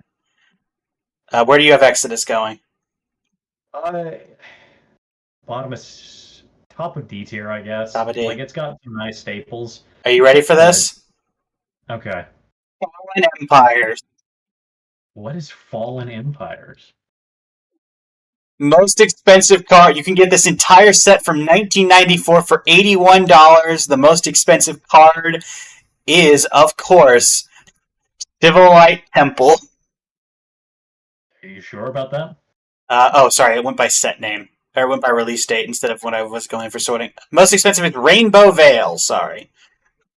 Other cards of note, High Tide, Dwarven Armor, and Elvish Farmer. High Tide, oh boy. In terms of just the set, it's got to go D. This is a wordy set. Was this before they figured out stuff? Yeah, we'll go with that. But yeah, I mean, it has some really weak cards in this set. Goblin Churgeon is voting. There's so many reprints of High Tide. Goblin Pikes was in this set. Goblin Grenade is in this set. Voltaren War Machine. It's just this is just such a meme set. I think it's like the worst set of all time. A lot of people say. It's pretty bad. There's nothing really in here worth noting. I'm gonna put it at bottom There's of some, like, D. really well-known arts. Where have you got it? Where do you even put this? I There's put like bottom of no D. cards worth using. Does it pass the target opponent now? An opponent gains control It of gets it. around the Any opponent. it gets around the targeting clause, but yeah, it's whatever opponent you choose. Interesting. All right, where are you putting it?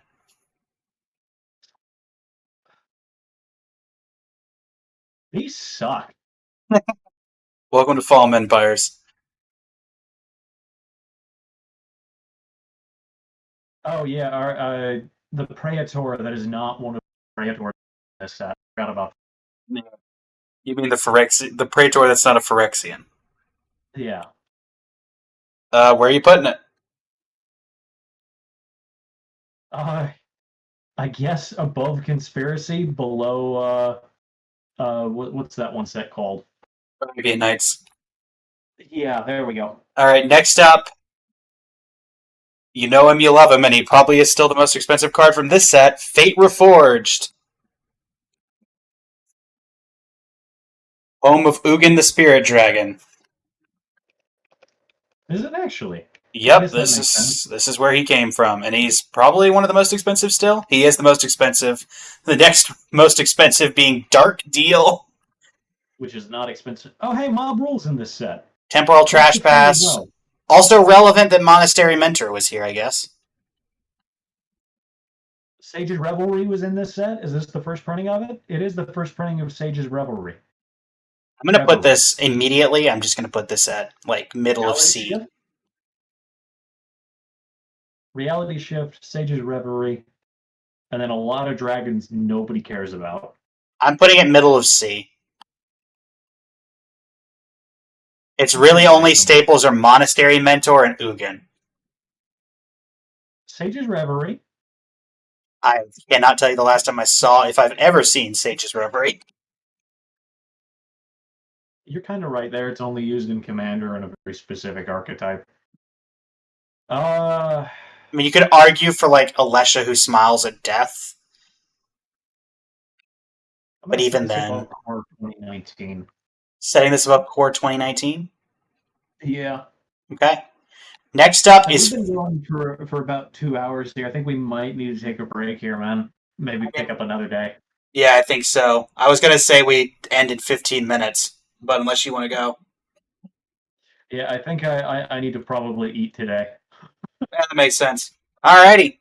Well, thank you all so much for joining us. Well, do you know when you might next, in general, have an idea of when you might next free up? Try to finish this list? Good to know. All right. Well, thanks so much for joining. You said you were streaming. Are you taking a break or are you coming back? And I'm probably going to end stream here. If I do stream again, it's going to be a whole new stream. Well, I was just letting in the event. Everybody should check out Boomstick. And yeah, we'll figure out.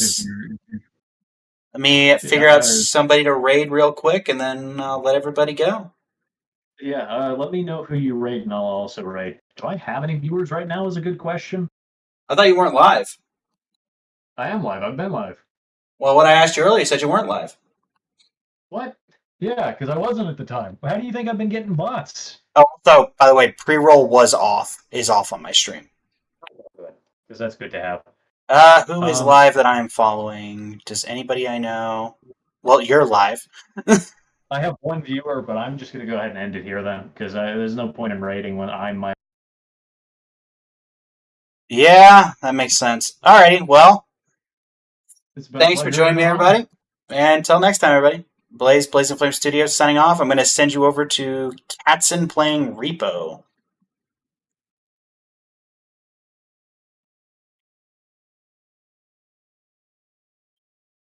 Da-da-da.